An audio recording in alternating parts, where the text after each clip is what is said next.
Hello folks and welcome to the Plotcast podcast. My name's Tom. I'm Dan, and this week we're watching Angel Heart. Angel Heart.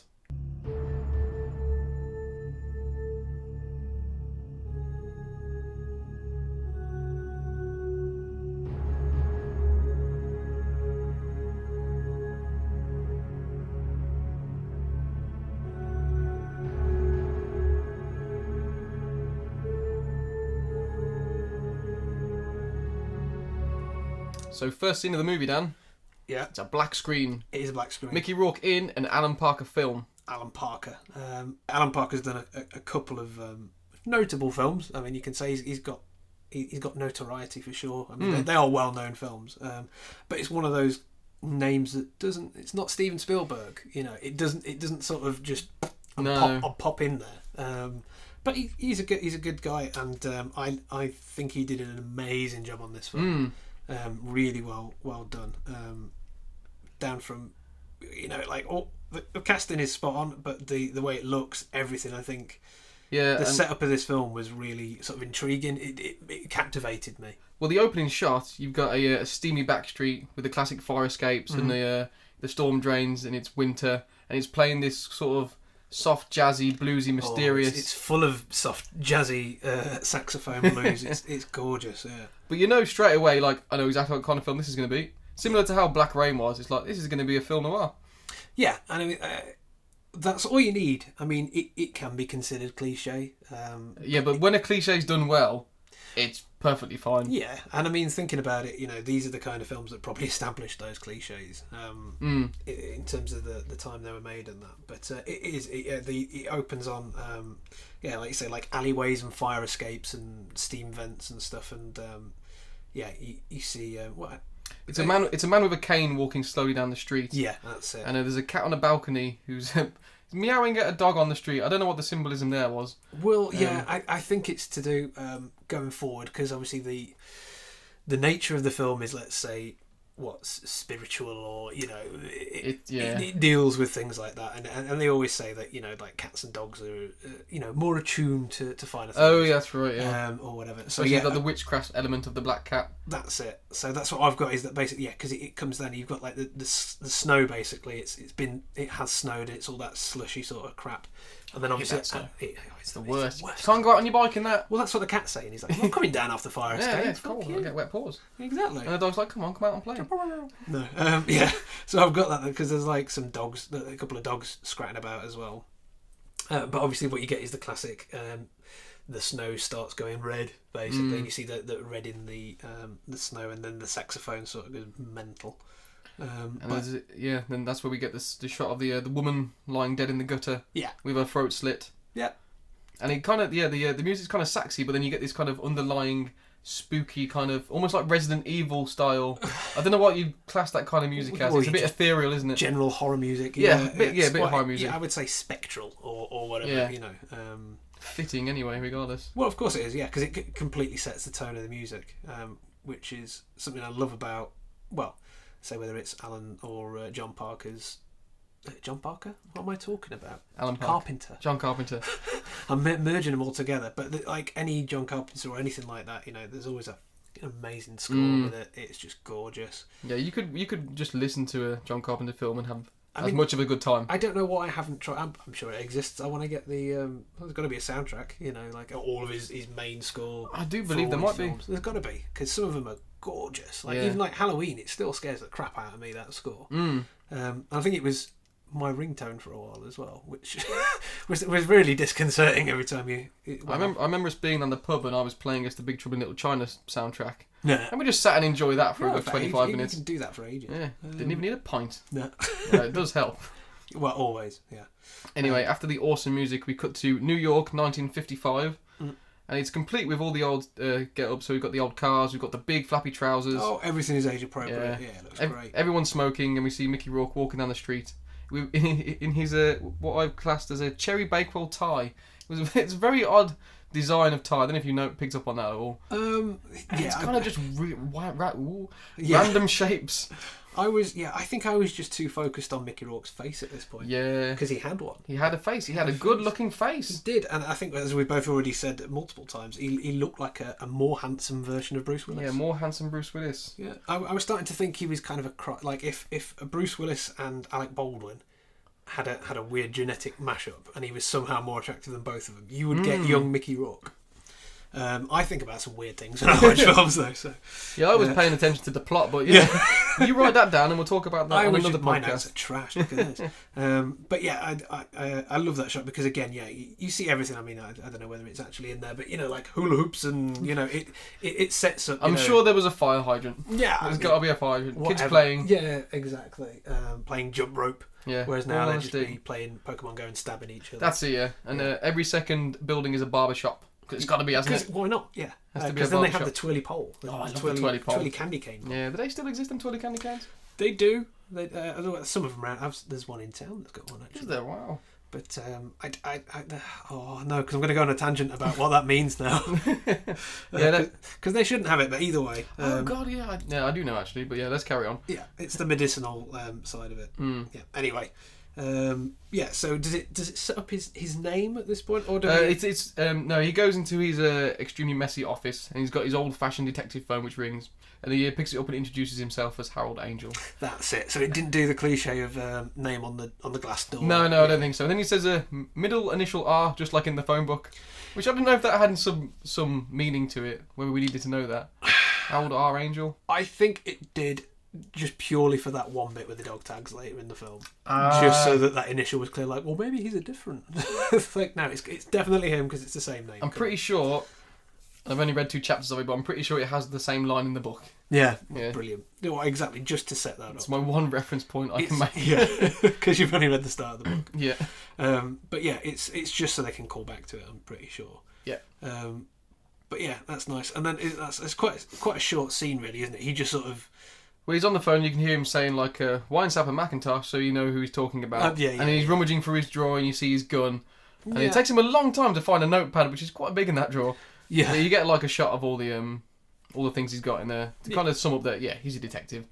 Yeah, basically, yeah. But that's what I mean. It's just sort of fodder. It's, you know who he is from quite a relatively short scene. Yeah. And then he heads off to a Baptist church, isn't he? Just before that, you see him writing down Louis Cyphier, as he calls him. He puts on his little round glasses. Yeah. Everyone in this film has little round glasses. Everyone has to have them. So then he heads down to Harlem. That's it. And he says it's a long way up, but I can get there. I can be there. Which might be a reference to something later. Yeah, probably. Possibly. Possibly, yeah. But this is where we see a bunch of there's a bunch of people outside I think it is a church, isn't it? Yeah, that's what I mean. It's basically, I think God knows what they're having a service, they're having something. People are attending church. And there's a woman outside and she's fainting and hysterical all over the place. And I think he picks up a woman's hat and gives it back to her. Yeah, I think so. Yeah, I don't know if that was meant to be in there or he just... Well, but he just flew off and he's like, oh God. Seems like a good deed, keep it in the film. Yeah. But yeah, as he enters, they're all singing Hallelujah. And something to do with being reincarnated. Or reincarnation. I noted that down because it seemed important. What, that is being discussed at the church?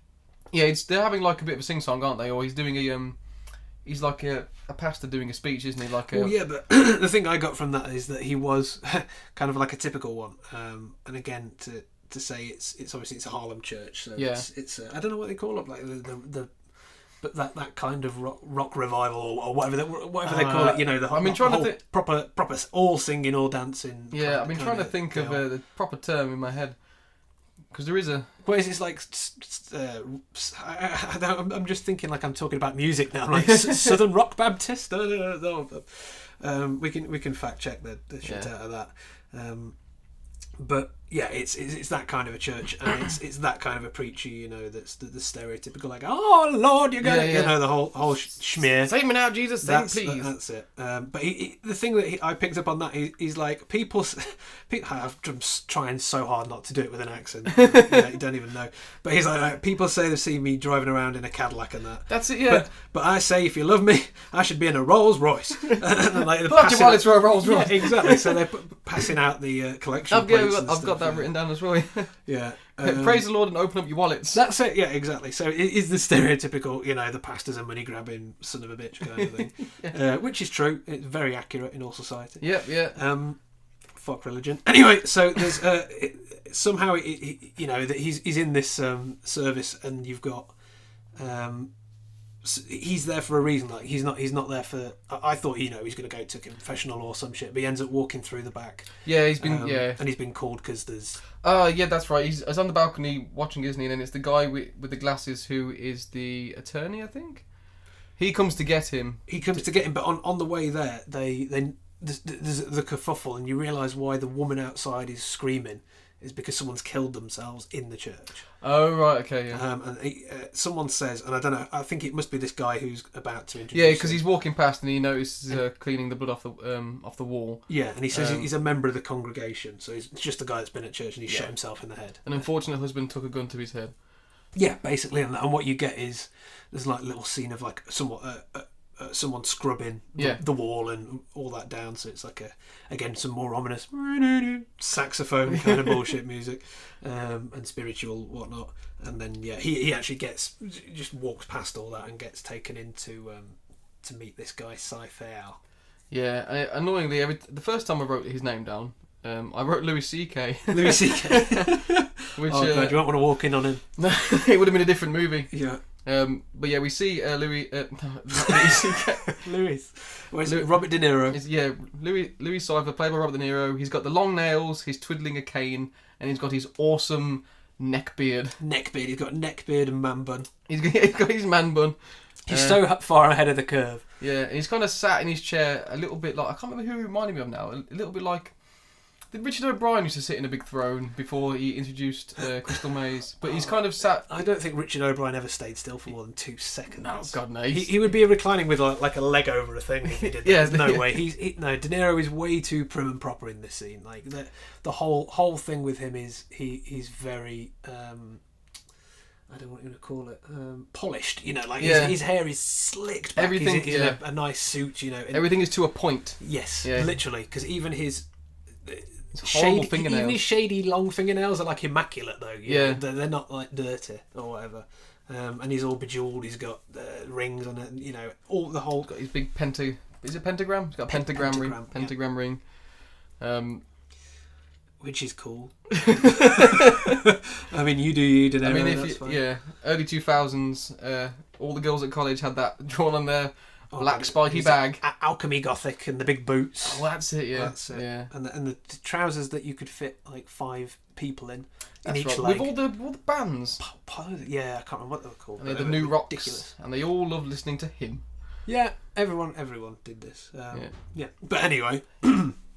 I can't really talk. I look ridiculous back then. But yes, let's carry on. Yeah. No, I never had the boots, but I had some of the big old... I never had the boots. I just big jeans, because they were comfy. I had some dreadies back in the day. They were ridiculous. Yeah. 18 belts to hold them up. Yeah. And then the thing is, because they went under this whole, we're going to be work trousers. So they have that loop for you to put a hammer on, which is what they're for. On work things. Yeah. So you're like, bitch, if I ever put a hammer on these are right down at my ankle. It's going to fall onto my foot, if anything. Yeah, exactly. I've already got 6 belts on. Yeah. Screw off. And then a chain to my wallet. Anyway, Louis Cypher doesn't have any of that. No, he looks good. He looks good. He's wearing a proper suit. He's the opposite. He's like a posh goth. Yeah. But yeah, he's sat in like a big kind of gothic dark. It's almost like a loft conversion. I think he's got like red curtains all around him. Yeah, it's the church, isn't it? It is the church, yeah. Yeah, so it's a side room in the church. And I think this is where we see one of many slow-moving fans. Yeah, I mean, I can't even remember. You might have had a quick one in the intro, or I think it was mainly steel, wasn't it? Because again, that's like a recurring thing. He's like I can guarantee there will have been one on the wall. And, yeah. But yeah, there's always an air vent fan which starts to go one way, then backwards slightly, and then forwards again. Yeah. God, that's some detail there. Yeah. This is what you paid for, people. Fan detailing. Even though it's free. Yeah.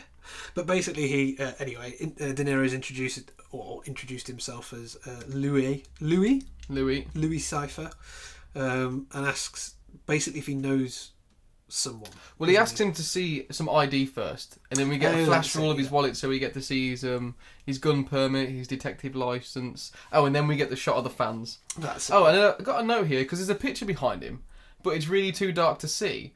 It looks a lot like Hitler. Oh, I'm sure it's not Hitler. Probably not. Now I'm going to have a look. I mean, he was posing far too beautifully to be Hitler. But when I saw it, I was like, is that Hitler? I imagine on a lower quality copy, you could be mistaken, but yeah, I'm pretty sure it isn't, but it might be fitting if it is. Yeah. Well, again, I'm going to have to take a look at that now. But he basically tells him why he's there, why he's after him, because he wants him to find someone for him. He wants to locate someone for De Niro. Yeah, Johnny Favourite. Yeah, he asks him if he knew him. Yeah. And he pretty much says that he doesn't get involved with anything really heavy, just church jobs and divorces. Yes, yeah. Well, yeah, he basically sets up, he's like, look, I'm not a hitman or whatever, I'll look into stuff, but I'm not doing anything. And he says, that's all I want. He basically says he owes him a debt. This Johnny owes De Niro something, and he just wants to find him so he can make him collect on it. Yeah. So he's not all and out saying I'm mafia or anything. He's just like, look, I just want you to find this guy because he owes me. So trepidatiously, I guess, is that a word? He kind of accepts, but he starts giving him the details, and it's like the guy you're looking for has come back from the army. He's got shell shock and amnesia, so he probably won't even know he's him. And it's like, all right, okay, this sounds easy. Count me in. I guess you guys just looked in the phone book, huh? Huh? Usually that's what happens. Because my name is Angel, it's under A's, people are lazy. They flick through, they see the first name in a book, and... Johnny Favourite. Excuse me? Do you by chance remember the name Johnny Favourite? Mickey Rourke's character, Harry, he says that he can relate because he had a stint in the army. Yeah, so he says, yeah, he knows, what someone coming back from that will feel. So hopefully he'll have a good in with him, be able to talk him down, bring him back, or get through to him, basically. This Johnny Favourite was meant to be... He was drafted to 43 North Africa Special Entertainment Services because he was a singer. Yes, yeah. But he had an attack which left him his head and face badly injured. Yeah. Then that's where he's like, I got a little fucked up too. Yeah, exactly. Yeah. Oh, poor Mickey Rourke's face. It's kind of like predicting the future highway, isn't it? Yeah. You didn't have to be that much of a method actor, Mickey. Yeah. Just really go for it. But anyway, so he returns a zombie from the war and he's sent to a psychiatric hospital where he remained a vegetable, and the contract was never honoured. Yeah, and at such point, De Niro can't find him because he's no longer at this hospital or whatever. He's basically gone missing. Yeah, so I think he says that he was passing by the hospital and went to check in to see if he was there, and he just wasn't. He wasn't there. Mm-hmm. Yeah. And he basically says, because he doesn't know anything about his whereabouts, so he says, I just want you to find if he's dead or alive. Because he's tried to look into it, but he says they won't give him access or something. He says when he goes to the hospital and says, well, did he check out or did he? And they're like, we can't talk to you about it. Yeah. Because you're not a next of kin, you're nobody. So he says, I want you to check it out. And I love that scene because I think they do that. They do a little back and forth. He's like, I want you to check it out. Check it out? Yeah, check it out. Yeah, I'll check it out. Oh, yeah, there is a phrase here that he uses, but I can't remember. It is check it out. They keep going, yeah, I'll check it out. You want to check it? Yeah, I'll check it. He's quite charismatic in that scene, Robert De Niro. Yeah, I mean, as weird as he looks with his pointy fingernails and whatnot. Yeah. But I've got to know that Mickey Rourke sort of reacts to everything he's saying completely believably. Mm. He's a very believable character, I find. He kind of almost like he knows it's a bit of a joke. Yeah, because the whole point is, I guess, from this scene, when you're looking at De Niro, he is too pompostuous. Yeah, he's a caricature. Yeah, he's overdone, and I guess it's so you're immediately like, okay, so what, he's meant to be like rich or well-to-do or whatever, and immediately you're going to get this clash between the private eye and the rich guy. But he's very polite. Again, he's all the way through it. He's very very nice. He doesn't, he's not threatening anyone. He's not raising his voice. He's very soft-spoken. And very rational, I guess, is what I would say. But he's always also a little bit jaunty, like you can't really tell if he's just taking the mickey. Yeah, it's almost like he could be exploiting sarcasm to its absolute finest degree. Yeah. You just don't really know. Because it's like the smirk, he's like the Mona Lisa smile, isn't he? It's kind of like he's got a little impishness to him that you don't really know whether you should trust or not. Yeah. Obviously, if you've learned anything from cinema, it's no, don't. Just leave, go back to the credits. Just say no and go. Yeah. But I think he also mentions that his real name is Liebling. Liebling, yeah. He's basically, I just go by it because it's easier to say. Yeah. And then that does tie up a bit later on as well. With his actual name again. So again, luckily, again, what I liked about this film is it's one of the ones that detective-wise, it builds the case with you. So I mean, you're not obviously you're always following your main character through it and learning what they gather from the situation. But in a lot of films, they'll do it where they'll go... They want you to be confused. Yeah, because they'll go, but he knew all this shit that you didn't know. You just never saw that. And you're like, well, no, because now I'm not following someone, am I? You've broken... And there's a perfect example about halfway through where he's talking to someone else and he just recaps basically where he is. And he's like, okay, now we all know where we are and we can carry on. I actually quite like that. Yeah, it's really good. But that's what I'm saying is that it's a nice one because, I mean, it's not exactly Murder on the Orient Express, it's not like, an exact who did it, it's, where's the guy? Yeah. But again, to give you the backstory, you can, when it gets to the end, you've had all that given to you throughout the course that you go, yeah, seems legit, makes sense. Oh, yeah, perfect. It's not just, what do you mean he was an alien? It's... spoilers! Oh, crap, damn it. But, a lot of films will turn around and do that to you these days, just to try and be like, we did a, M. Night Shyamalan Ding Dong on you. No, you didn't. It's not overcomplicated for overcomplicated's sake. Yeah, exactly. They do that to try and make you think it's smart. And you're like, no, you didn't, just ruined it. And I think that's just a trope of the films that were made of its time, I think. Yes, and that's again why I enjoy watching these ones. And again, another one I've not seen before, so I'm so happy. But they're more well-rounded as a film. They give you a decent experience. They only ever put in what needs to be there. There's no 4-hour car chase. Yeah, and, or whatever. I was going to say there's no gratuitous nudity, but there's quite a bit of. There's a bit of boob, but it's kind of needed. What you're saying is, it's not unnecessary. Yeah, it's not gratuitous. Yeah. I mean, there is a bit in it a couple of times, but again, and let's say graphic, if you want to say that, but it lends itself to the theme of the movie. It's just, it's not nobbing for nobbing's sake. I haven't seen that movie. No, it's a good one. It's you should see the second one, Hot Nobbing. Hot Nobbing, Nobbing Goes South. It's really good. My favourite trilogy. Yeah, anyway. Oh, there's a third one. Jesus, I'll have to get on that. Anyway, so we're only 10 minutes into the film at this point. Are we? Christ. Yeah, but I think he pretty much takes off straight away. He accepts the case and he goes off pretty much instantly to Sarah Dodd's Harvest Memorial Clinic. But on his way... I'm going to say, you get a lot of it is like him... It's him in the... driving around and he goes to a country house first, doesn't he? Does he go to a country house first? He does. He goes somewhere and then he gets a box. So he drives out to this house in the middle of nowhere, gets a box, and it's got all these fake. I thought they were fake IDs or aliases. It had loads of. Oh no, that's played up in the next scene when he's searching through his briefcase, and then you see all of his all the cards in his wallet. Yeah, that's what I'm saying. So that's where he's gone. He's gone to wherever this little house is, or whether it's his actual house. We were in his office earlier. I don't know. But he goes there and pulls out a box from a cupboard, and it's got all these, like you say, like wallets and. And I've got written down all of the aliases. Yeah, there you go. Fake IDs. Yeah, so he's got a press card, which is Harold B. Conroy. Yeah. U.S. Customs Agent, which I think was Harold R. Caulfield. Okay. Wilson Cohen Smith Inc., which is Harold R. Cohen. Yeah. National Institute of Health, which is Harry Conroy. Yeah. Now, what's brilliant though is I've got a note here. So this should be, you have a little look at it at about 12 minute 24, 25, somewhere around there. So when he's opening this box, there's a newspaper on the bottom of it. Yeah. And there's a picture of two people. Now it's a bit grainy, you can't really see it, but it looks like Tubbs and Edward from the Younger Gentleman, because one's got the headscarf on, the other one's got glasses on, and I was like, oh no, he's not. He's not local. If in one scene you just heard someone go, "We didn't burn him," which would be brilliant because this film was made about 20 years before that even aired. Or even better, Robert De Niro just busting with "Scores beef." I would have fucking freaked. But anyway, yeah, that was my little thing. I saw that and I was like, oh, that looks fun. Oh, obviously it's not. I need to see that. Yeah, that deleted scene. It's about. Yeah. That's right after the bit where he starts singing and talking Italian.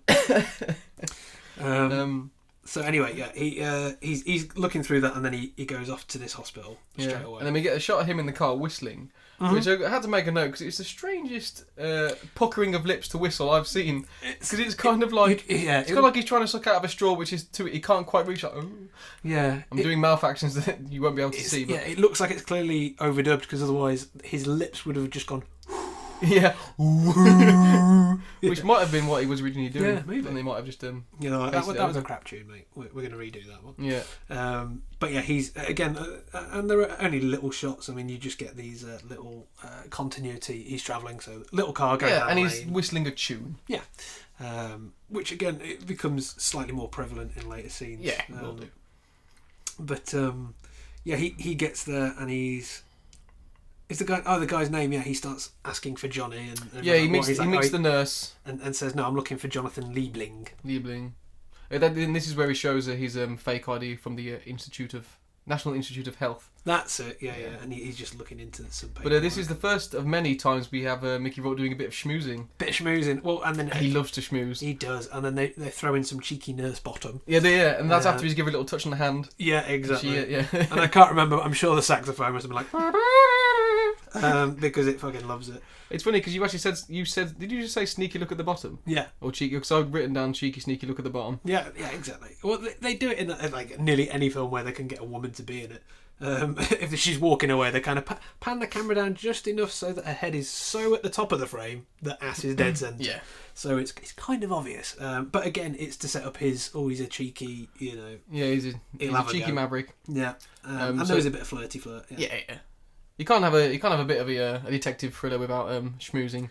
Well, yeah, just wouldn't be. It's not the done thing. Well, no, because also he's got to use it to his advantage, hasn't he? He's got to persuade her. I mean, he's got to use his pre-wrestler good looks. Yeah, exactly. Whilst he's got him, but yeah, he's got to rely on a little bit of charm to get what he wants, and it works because that's the whole point of the cheeky bottom shot. Is she goes off to get this file for him, and so she brings up Liebling's record, which states that he was transferred on December 31st, 1943. 1943, and again the film is set in 55. Yeah, and an interesting fact, that is the birth date of Sir Ben Kingsley. Lovely.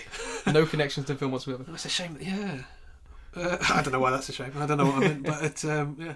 But she gives him this file, but obviously he very astutely notices that again it's got his file in front of him, but the date is actually in a completely different pen. It's a ballpoint pen. It's a ballpoint pen, which is a plot point, but also that for a start it's in blue, and the rest of it is in black. So I would have been right away there. Well, that's horseshit. But yeah, he's like, oh, it's a ballpoint pen. It's a nice little attention to detail, that. It is, because even the nurse goes, what, they didn't have ballpoint pens in 1943? He's like, no, they didn't. Weren't really big. They weren't big. They weren't big. And it's clearly two different kinds of pen. But aside from that, so he's like, it's obviously more recent.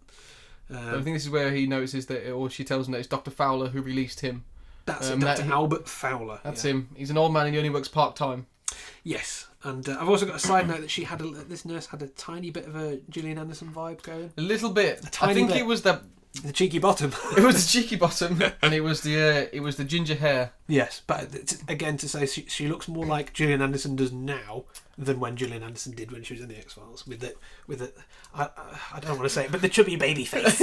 Chubby baby Anderson. Chubby baby Anderson does not look the same as Hannibal Anderson. Who's lost a lot of facial weight. I just think they've just give her a better haircut. Well, probably, but again, she's grown into. She's a fine wine. Indeed. Needs corking. Needs corking. This is where. This is where Mickey goes to Harry Angel goes to the Yankee Diner. That's it, and finds a phone book. Yeah, I love seeing a phone book. I do kind of miss them. But he finds Dr. Fowler in the phone book and gives him a call. But again, whilst he's in there in that scene, we keep getting these flashes of fans. There's always a ceiling fan on to denote that, I don't know whether it's hot or they always do this thing, there's always a fan in detective movies. It gives atmosphere. There's always smoking. There's always desk fans. Yeah, but it's always the same shot of this same fan every time, and you just get these little flashes of little tiny bits as he's waiting or in the phone book. And then he gives him a call. I think, does he give him a call or does he just go straight to his address? Oh no, he just finds the phone book, doesn't he? Yeah, I think he just rips the page out. That's it. And this is where he's rummaging through his little tool set, and he's got that awesome old looking torch, and he takes a screwdriver, and he just breaks the padlock of his house and pretty much breaks in. Yeah. And this is where we get some nice ominous music. Yeah, and lovely shots again. And it's the whole noir, sort of dark, black and white, shadowy, texture to it. And he's rummaging through this guy's house. Yeah. I think the first thing he does is in the kitchen and opens up the fridge, and you find there's all these vials of morphine in there. So right away it's like, oh, we know what the guy who lives here is. It's a bit expositional, but I really like the way that he kind of holds them to the camera. Looks really slowly. Is that in focus? Yeah. But it's everything, like he's got the kit, and I really like that. It's like the little Bain Marie of needles. Yeah, that was horrible to look at. I know, but the device was cool. Yeah, the device was really cool. I was like, if I could find a better application. Yeah. But for your teaspoons. Right. So and they could drain it. Rinse. Yeah. And then revolutionary. Well, I'm going to go off to the medical supply store we go. Excuse me, may I have a needle Bain Marie, please? I'm not called that, sir. I want it for me teaspoon. Anyway, we see all the needles. And what I was going to say, sorry about the close-up shots. It reminded me a bit of like Hitchcock films, because he kind of had that in things like Rear Window or just Well, again, because as much as Hitchcock would build on suspense and things like that, they want you to have key details. They want you to, but they don't want to tell you. Yeah, well, that's it. But they don't want you to be lazy as well. So yeah, it's rather than him lazily standing there going, there are 6 vials of morphine in this cupboard. It went a bit John Wayne. Pilgrim. Hey, partner. They just show you, okay, but let's just get it in focus. Because again, you'll always get that. I'm reading this note right here, but you can't see what's on it, but I can. I'm going to read it now out. I've got more information. Yeah, I can't believe Auntie Chris just killed that guy. In fact, she got an Auntie Chris. So there you go. But anyway. It's a nice bit of exposition in that scene, because then he's searching through and you find again boxes with shit in it, and there's like a gun and a Bible next to each other, and it's this guy looks like a hoarder basically. It's not a clean house, and he starts rummaging through it. I think he takes a picture, doesn't he? Picks up a picture of some lady and then puts it on the side. I think it's face down, or he puts it on the cabinet. Yeah, that's it. Yeah. And I think he goes back to the fridge. I think he just... This is the point where he goes to the fridge, and there's because he hasn't been there yet, but then there's a massive big old glass bottle of milk in there. Oh, yeah. But, I mean, it's again, all this is not a too in-depth scene. He's just rummaging around, and then it sort of cuts to this guy comes back, Dr. Fowler or whatever. And it looks like he's going to run away, like he's been caught. And he's like, no, I'm just going to sit down. I'm just going to sit down in the kitchen and wait. But yeah, because you can tell he's kind of too knackered at this point. He's like, getting home was the hard thing for him. So he's like, okay. That's like, how did you get in? Like, through the mail slot. Yeah, exactly. Yeah. But you can tell he's like, he's not having a good one. He's an older guy anyway. Yeah, he's got the flop sweat. Yeah, he's fucked up. And again, whether it's I couldn't tell at this point whether it was to denote this whole. And you get it a lot through. They try and make the film, for me, it feels muggy. If you want to say that. There's a lot of clammy behaviour. Yeah, very clammy as well. Yeah, it's probably the best way to say it. It makes you feel kind of claustrophobic. It is a bit claustrophobic, and that's what I mean. It's the directing. It's really well done with these scenes, even though it's only for a split second.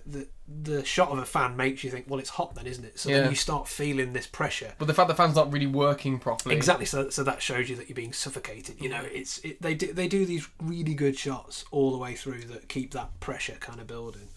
But he gets back and then he starts basically quizzing him, doesn't he? He needs to find out where this Johnny Liebman has gone.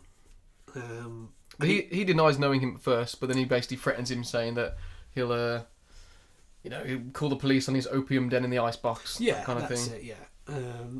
And there is no struggle, but he basically just puts him on the bed, doesn't he? Yeah, he kind of just gets really sleepy. Well, he goes because he says to he says to him, Mickey Rourke, Harry Angel, says, "Well, I'm going to go for a burger, mate. You get your shit together. Yeah, a couple of hours cold turkey. Yeah, because I want you to talk some sense to me." And he's like, "And when you get back, I might even let you have something from the icebox." Yeah. I haven't seen him since he was a patient in the war. Look, Doc, you're in a cold sweat, huh? Look at you. Can't wait for me to leave here so you can raid the goodies in the icebox. Now, the sooner you get out with it, the sooner you can shoot yourself to Palookaville, okay? I'm sure there's something. He gets some information before. Yeah, I think he tells him that the papers were faked. No, he tells him that he was taken by some guy. He just says someone came to take him. I don't know who it was. But the setup was that basically Johnny was bedridden, and he says to him at that point, no, he wasn't a vegetable. But he just didn't. He could walk and move around. He just didn't know who he was. He had amnesia. Yeah, he was in a coma, but then he recovered. That's it. And he had amnesia. Edward Kelly and his friend came, a young lady who stayed in the car.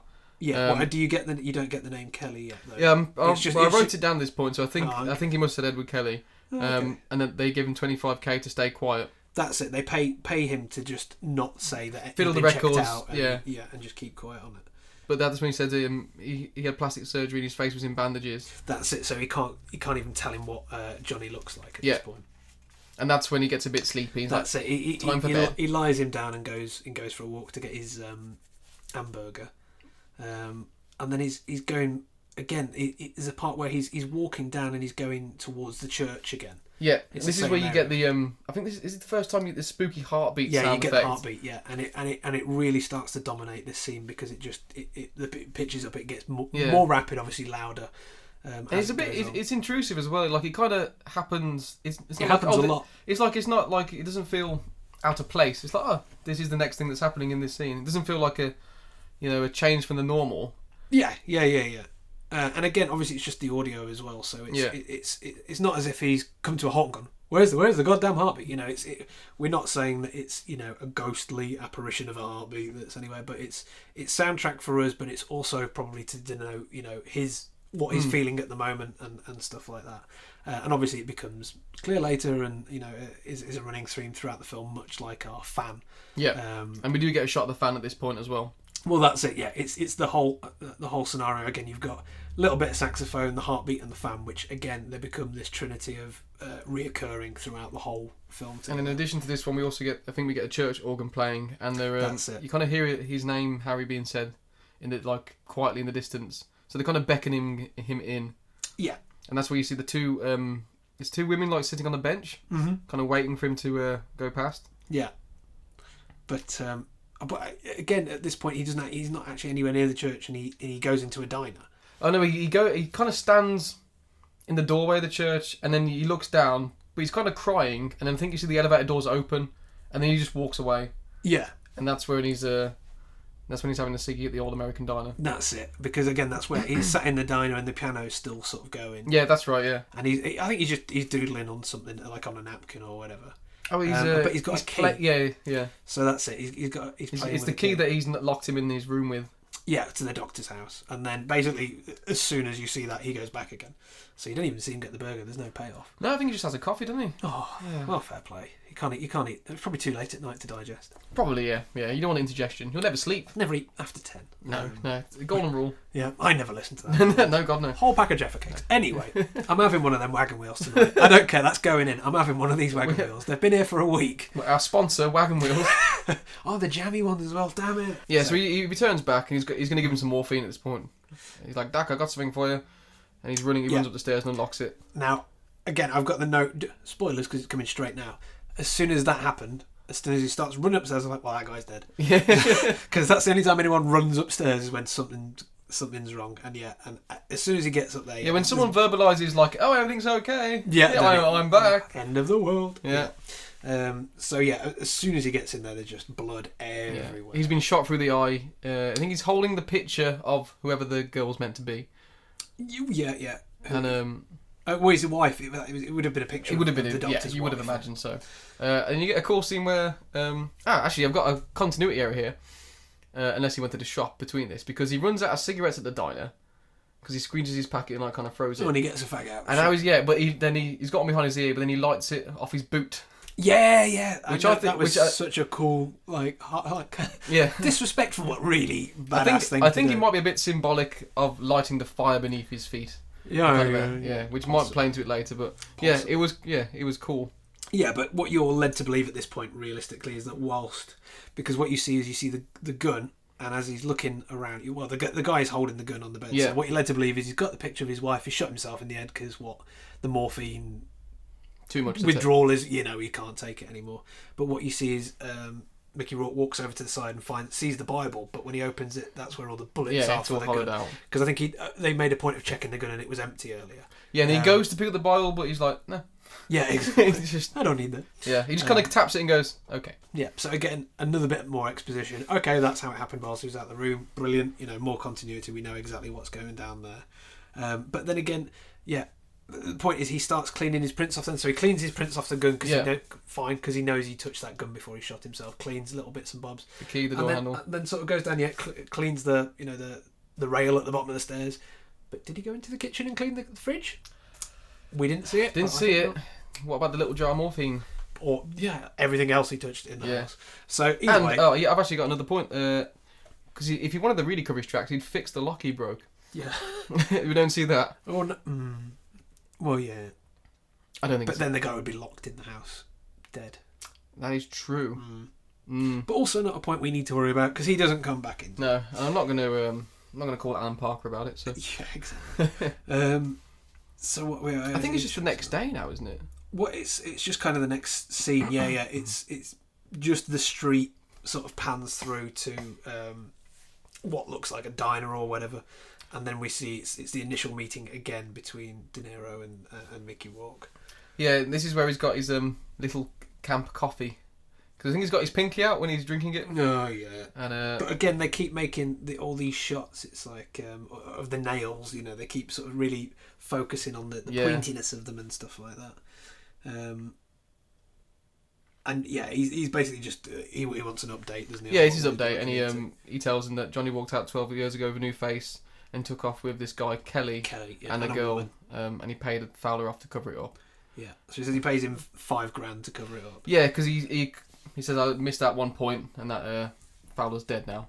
Shot himself. Oh no, that's it. Yeah, and he says he wants to stop. He says he wants to quit, and he's done because people are dying. Yeah, and he's like, and I don't like, I've been set up basically for that as well. So I'm out. And then De Niro says, look, it shouldn't. He's like, it's unfortunate that happened, but it shouldn't be connected, basically. He's like, I've got a $125 a day missing persons fee, and now I'm a murder suspect. Yeah. And he's like, if the fee bothers you, we can have it adjusted. Yeah, so he's like, all right, $5,000 then? And he goes, okay, yeah. So $5,000 to keep going on the same case, and he's going to do it. But whilst they're having this conversation, there is this... It's the egg. The egg scene. It's the boiled egg. So weird. But he kind of... I don't know. Have you ever had a boiled egg that you could open like that? He did it with those nails, mate. He just sort of went... But he rolled it first. He rolled it. And it was really crunchy, and he perfectly picked it up. But that is the technique, you see. The wrong thing to do is just smack it a couple of times and peel off the big lumps, because then you start pulling chunks of the egg away. Oh yes. His is the correct method, because what you do is you've broken the solidness of that, and then obviously there's like a little bit of skin or peel that's attached to, so it just makes it easier to rip that off as like peeling an orange rather than cracking. And it's kind of another scene that sets up his character. That he does everything to perfection. Well, exactly. He knows exactly. He's meticulous about it. And this is when he says to him, some religions think the egg is the symbol of the soul.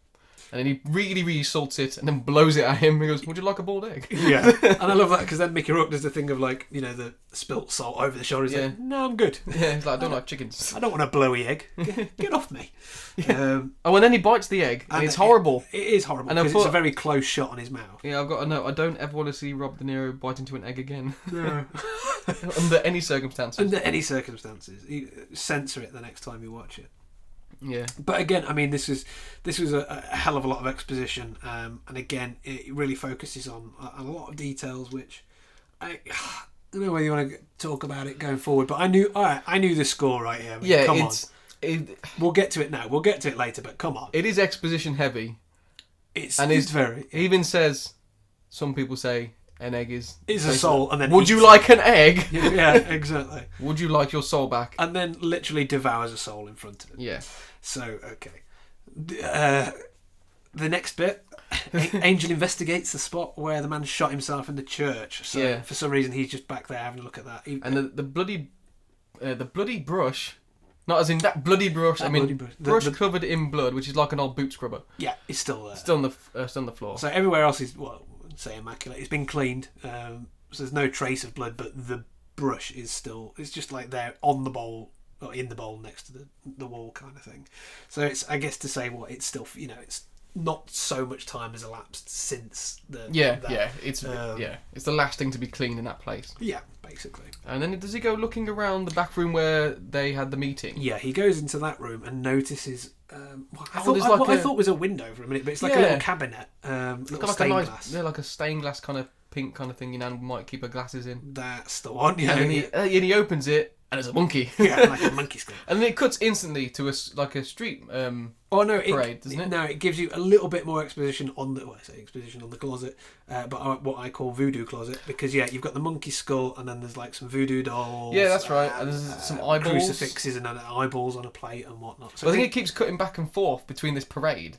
Yeah, because the mounting tension is the parade is going on outside. Yeah. As he's doing that, so there's a couple of cut scenes, and I think we get a bit of heartbeat again. Yeah, that's right. Because what you see is then it focuses outside, and you've got the priest or the minister or whoever we got being carried down in a chair. In a chair, which I immediately was like, fucking religion. Says it all, doesn't it? So I've got in his chair. Fucking disgusting.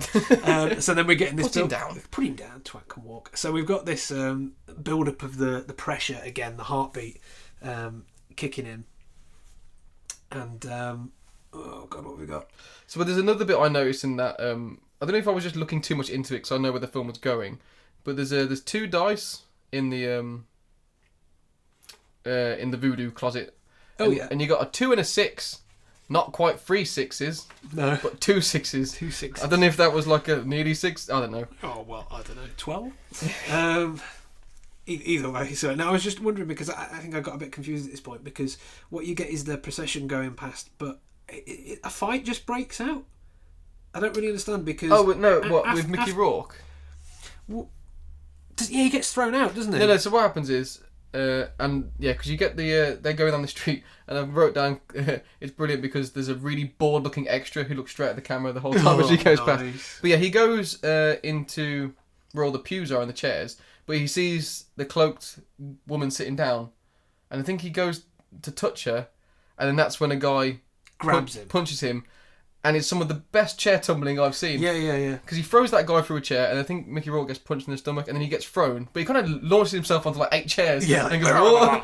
No, it was a great little scene, but I couldn't remember. That's it. I couldn't remember why it started. I couldn't remember why he was getting kicked. Yeah, he goes to touch whoever's sitting down, and then someone just grabs him from nowhere. Yeah, because again, it's the same figure that you saw cleaning the wall. It's she's basically like shrouded, if you want to say. You can't see the head. There's a veil over the head. Yeah. And we see the same figure a couple of times. I think it's the same one that we saw earlier in the church. When the elevator opened in. It is, that's what I'm saying. So she's been in it 3 times now. It's a reoccurring thing that we see a lot. It is. And then at this point, so he basically gets thrown out into the street where this procession is, right in front of the church at this point.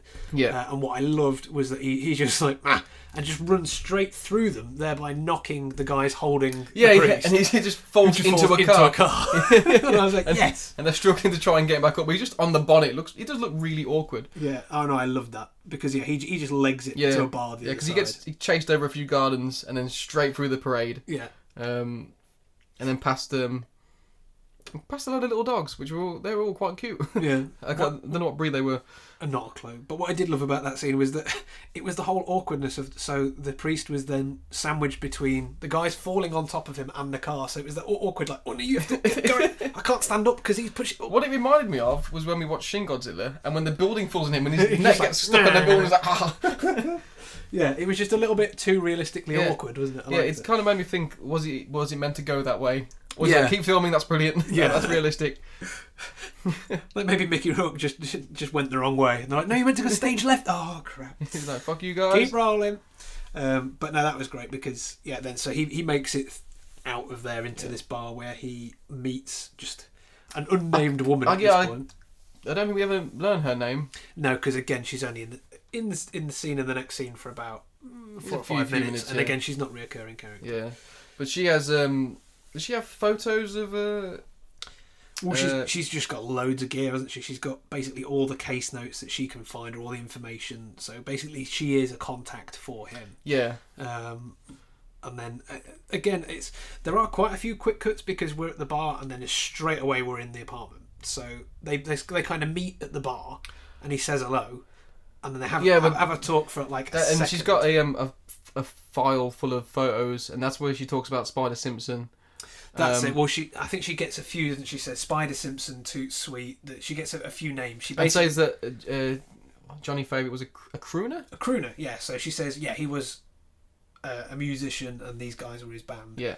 So that's all I've got. All she can find out is these guys, but there's no. And I think they're mostly all dead, other than one or two. I think they say basically Toot Sweet's the only one alive. Yeah. Out of all of them.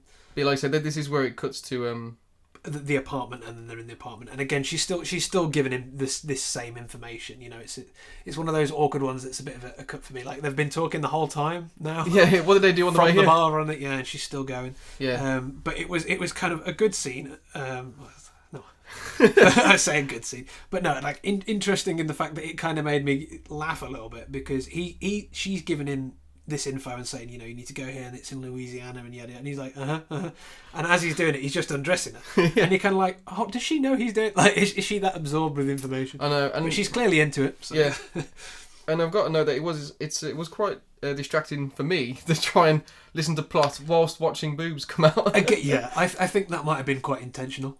Yeah. So you're like, so that again, because the one of the following scenes, he goes, oh, I'm here and I'm looking for that. So I guess that's just more because you're meant to have not really paid attention in this scene. But I did find that quite funny. Because she's talking about it, and there is proper exposition. Like, you need to know this stuff, because she says, right, the main thing that we know is that okay, we got this guy Toot Sweet, but there's a woman down there called the Witch of Wellesley, who is meant to have been knocking around. Apparently knew this Johnny Favourite beforehand as well. So it was like all the musicians, and she used to knock around with them.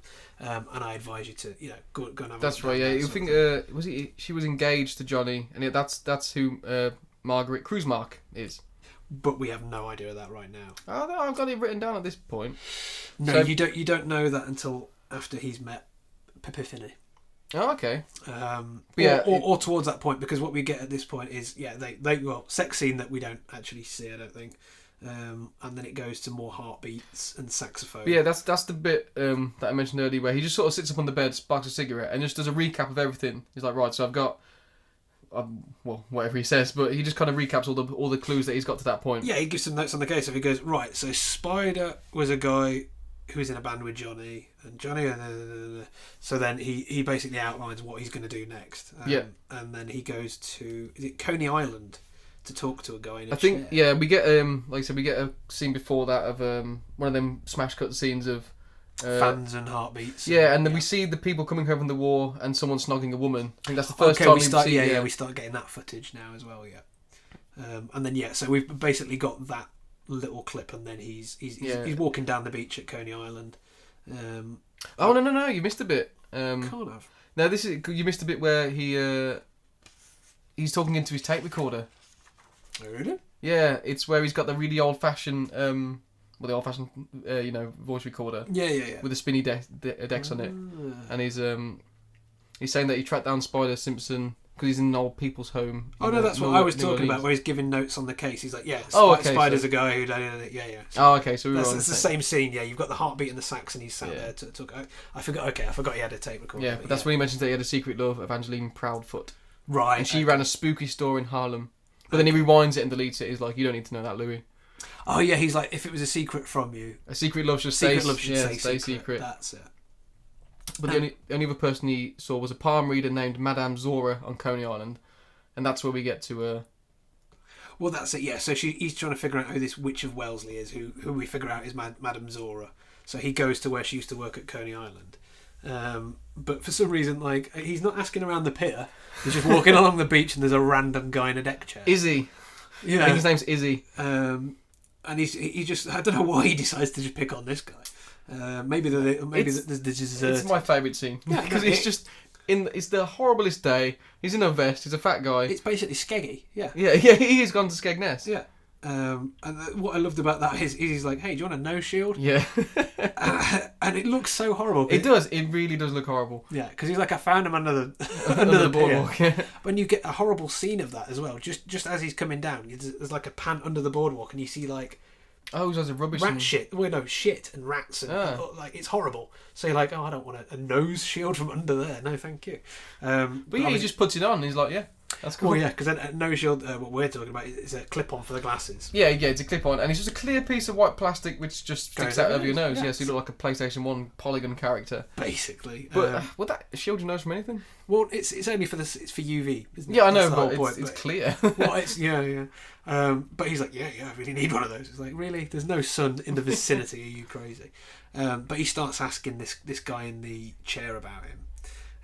But he basically says he hasn't really got a clue. Yeah. He says, ask the wife. She's into all that kind of stuff.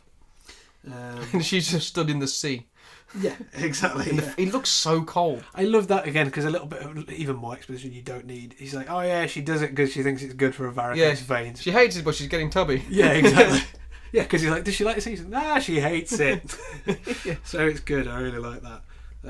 So he goes and sort of talks to her, but again, whilst he's talking to her, I love that he's doing that constant keep away from the sea, kind of like, I don't want to get my shoes. Yeah. Oh, there is a bit where he looks like he gets his foot wet and looks genuinely kind of like, oh god, yeah, because it would be cold. I've got a little note here. Whether is it to spoil us to the end again, but is the nose shield symbolism for? Because it might look like plastic surgery, maybe. Oh well, yeah, I guess possibly. Or keeping your nose clean. I don't know. Yeah. Or is it just a funny looking nose shield? Maybe they did just find them on that day. I don't know. Yeah, it's quite. Well, they just play around with it, I think. But this is the bit where you actually find out that Miss Zora and Cuisinart are one and the same. Yeah. Because she says to him, "Oh, well," he says, "Oh, I need to find this woman, and if she's got anything to do with her." And she goes, "Oh, come on, they were the same person, you idiot." She was because for some reason he thinks she's just.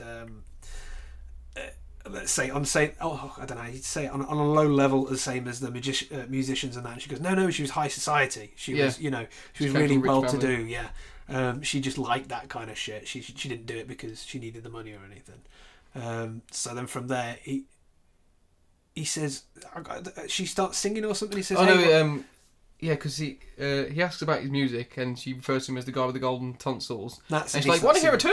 Yeah, and he just starts singing, but then he walks off. Yeah. Where'd he go? Yeah, I love it, because she keeps singing. Yeah.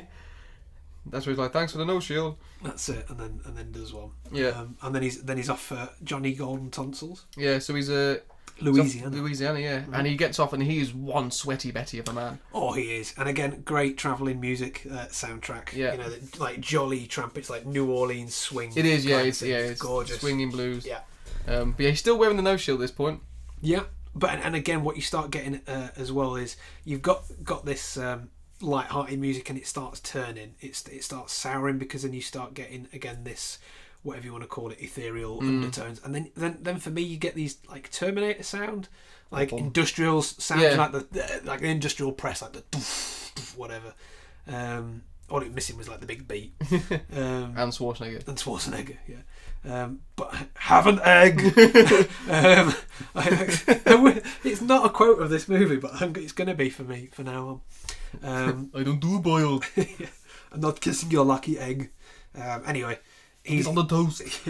He's looking for suspects, isn't he? He's looking for people. Yeah, we get a nice shot of people tap dancing as well. There's quite a lot of tap dancing at this point. Again, yeah, because they build on the music again, and this feeling of Louisiana, and again, it's hot, it's humid, it's claustrophobic. There's people everywhere. Yeah. It's a cacophony, I would call it. But yeah, we think the next shot is him he's in his hotel room or where he's staying, and he's looking through his suitcase. And I thought at this point, because he's got a few things in his suitcase, he's got his gun, he's got a magazine that just says sports. Yeah. But it looks General like sports. He looks like he's got the brush from cleaning the wall. But then the next scene is him just brushing down his suit. I don't know if it's meant to be the same brush, but I thought. Well, it's representative of, I guess. But yeah, and then he leaves. Oh no, he sees he's next to one of the children who's tap dancing, and he sees a flyer for Madame Cuisinart. Yeah, and it's Toot Sweet's orchestra or whatever they call it, because you get posters of Spider. That's the first thing you see is like Spider the drummer and stuff starts coming into it, and you see a poster of Toot Sweet, like an old poster of them, just to set that out, because it says Madame Cuisinart as well on the posters. Or whether is it Madame Zora or I think it's Madame Cuisinart. That's what I've got written down, Cuisinart. Yeah. But this is where he goes to go on a tram, and I noticed, and it's only for a split second, but you see, I don't know if it's symbolic, but it definitely comes into it later. There's a guy on a horse, and he's just pulling a what do you call it? A cart full of ice bricks. Yeah. Which I thought was kind of out of place, but I guess that's how it was back then. No, yeah, again, that was just era appropriate. Yeah, it wasn't really symbolic of anything. It was just good background to keep it in the time period. I think. But he gets on the tram and he sits in the section only for coloured people. But he starts eyeing up this woman who's got a very itchy neck. She starts itching her neck quite a bit. Yeah, just so he can kind of lustfully gaze at her neck, which basically sets him up quite well as a guy who doesn't care about race, which was quite nice because that again comes into it later where he's like, well, I'm not from around these parts, I don't care. He doesn't care.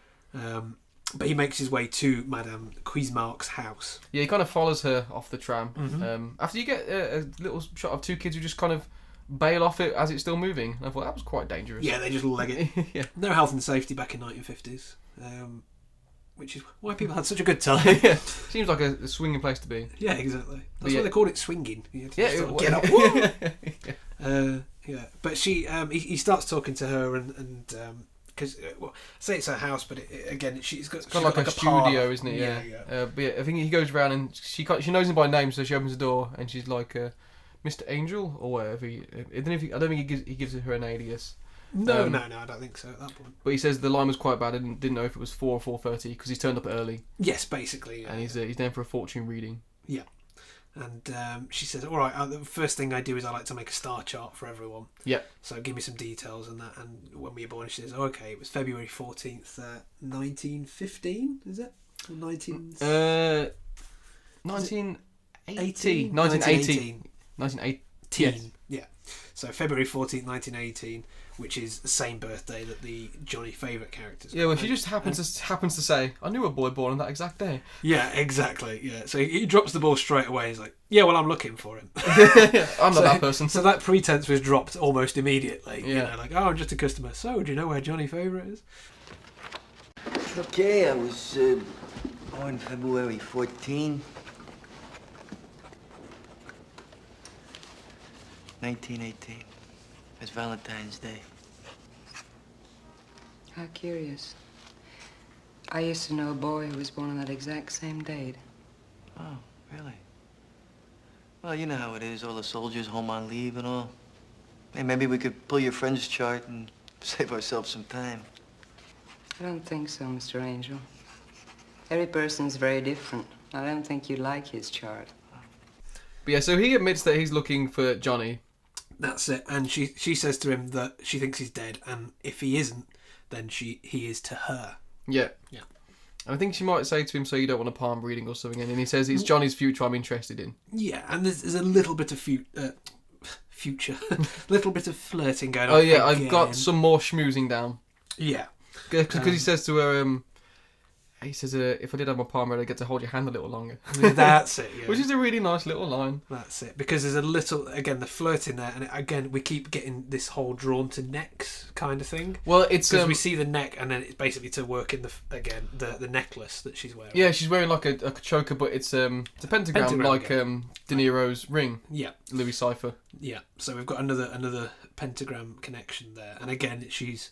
You know, he's they set up her whole deal, and he's there. You know, she's into tarot cards and all manner of spiritual. Yeah, exactly. And she's got like ceremonial daggers. I think he's playing one at one point. Yeah. But there's a little bit all before this where she just asks him if he'd like some tea, and he goes, "Yes, please." Yes, please. And he's ever so polite. Yeah. And he has oolong. Oolong, yeah, and not many people would go for oolong. Yeah, well, not many people. And she pretty much brings it straight out, and I think you'd need to brew that a little bit longer. Yeah, well, the thing is as well, she has her maid or cleaner or whoever she is as well. He talks French.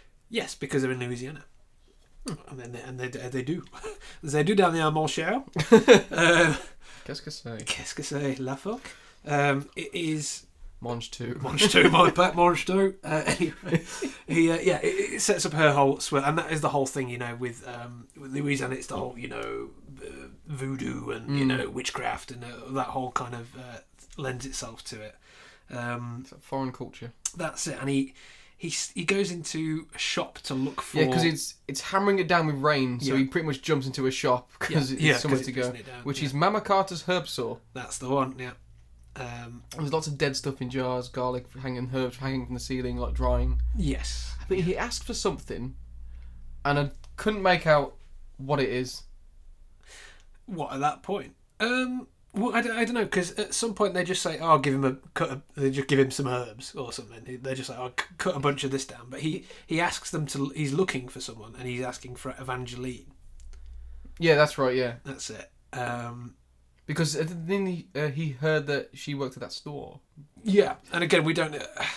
I think that's the only bit. I don't think Madame Cuismark doesn't say go look for Evangeline. I don't know where we get her name. Maybe it's in some of the notes that he's got before or something. Maybe, yeah, I can't remember. But I can't remember at that point where that's it. I think what they say is that the woman that checked out Johnny Favourite was called Evangeline or something like that. Yeah. Because and again they reference the poem as well, Evangeline. Where she would be getting a name from, and they say that she's left town with some guy. Yeah, pretty much following the poem. Oh no, no, she was waiting on some fella. Yeah, and then she went back to.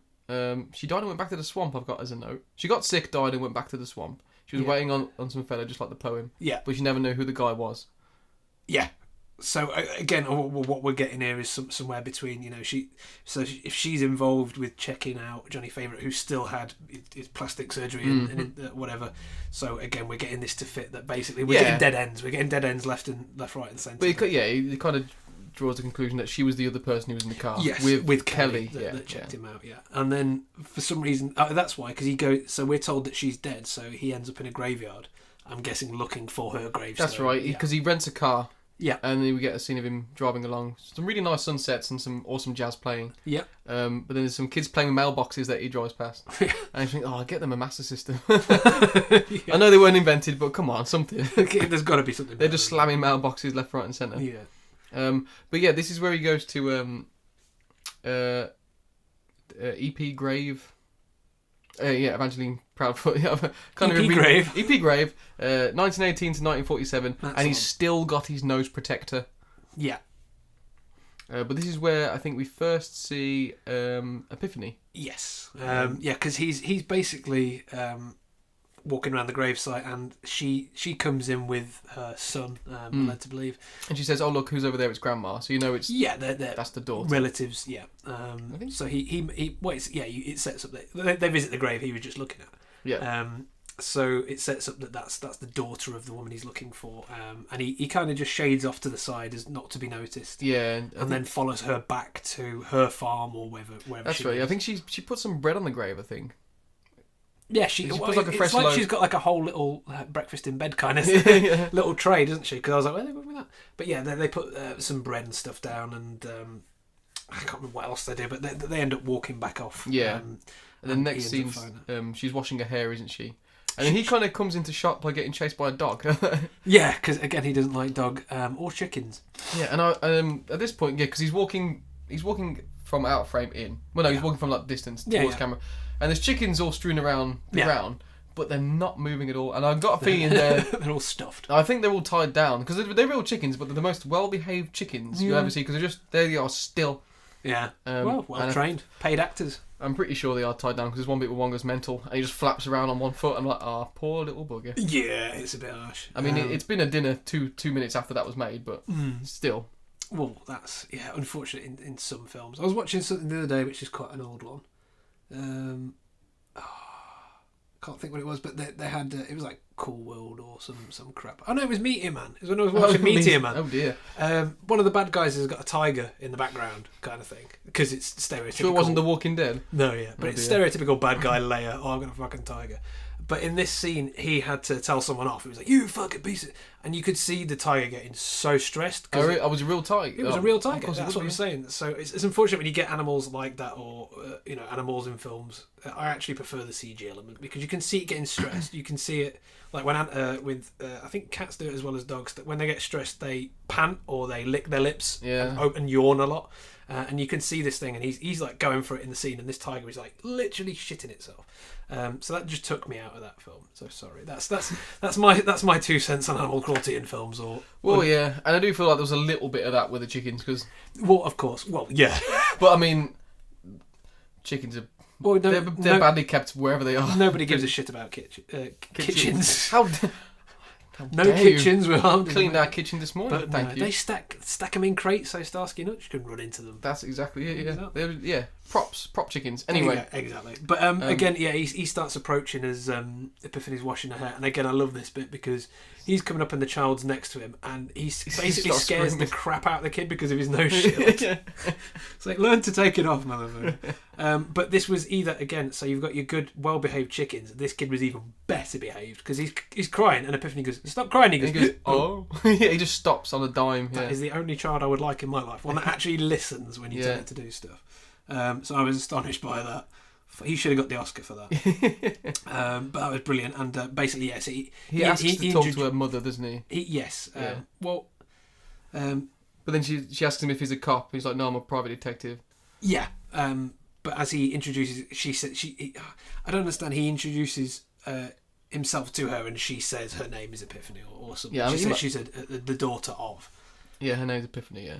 Yeah, because I think does he ask her if she is Evangeline, and she says no, I don't know, because I've already just got written down her name's Epiphany, so presumably she just announces it at some point. I can't remember the exact dialogue of the scene, but yeah, he must ask, or he probably schmoozes it. Well, but he does charm her at this point, and again, it's the whole at one point one of the chickens goes mental and he shits himself. Yeah, but so he's like, "Oh, I hate chickens." They're really good scenes because it actually.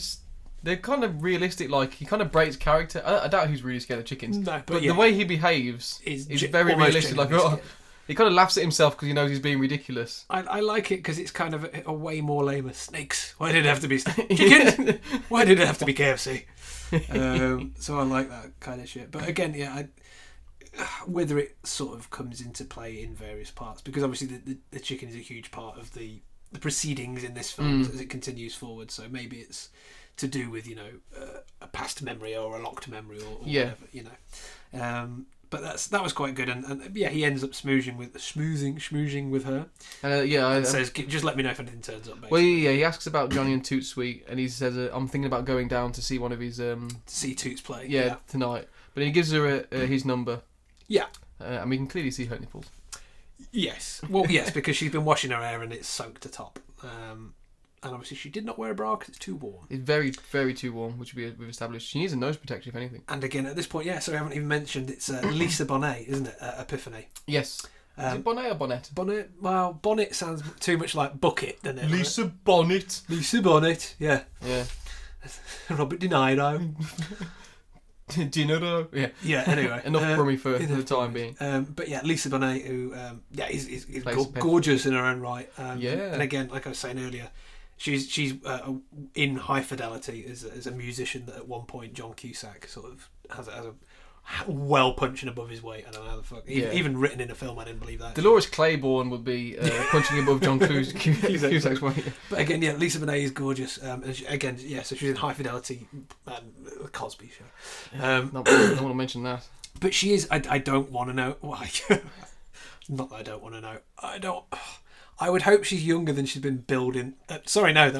Reverse. I hope she's older in person, which she must have been to film it legally, than she is. She's meant to be 17. She's meant to be 17. Yeah, and I hope that's not the case. Yes, very much hope. Because then I feel like a pervy old man. Well, and there's a lot of it in the film, so that's why I was like, okay, at this point in the film, because they do get to that later, I'm like, okay, is that because it's era appropriate? It wasn't too bad back then because, it used to be you could get married at 16 and shit back in the day. Yeah. So maybe it's kind of okay, but either way, that did make me feel uneasy for quite a large part of the film. Well, I'm sure we could work it out from when the film was made and her age. Well, yeah, we could fact check that.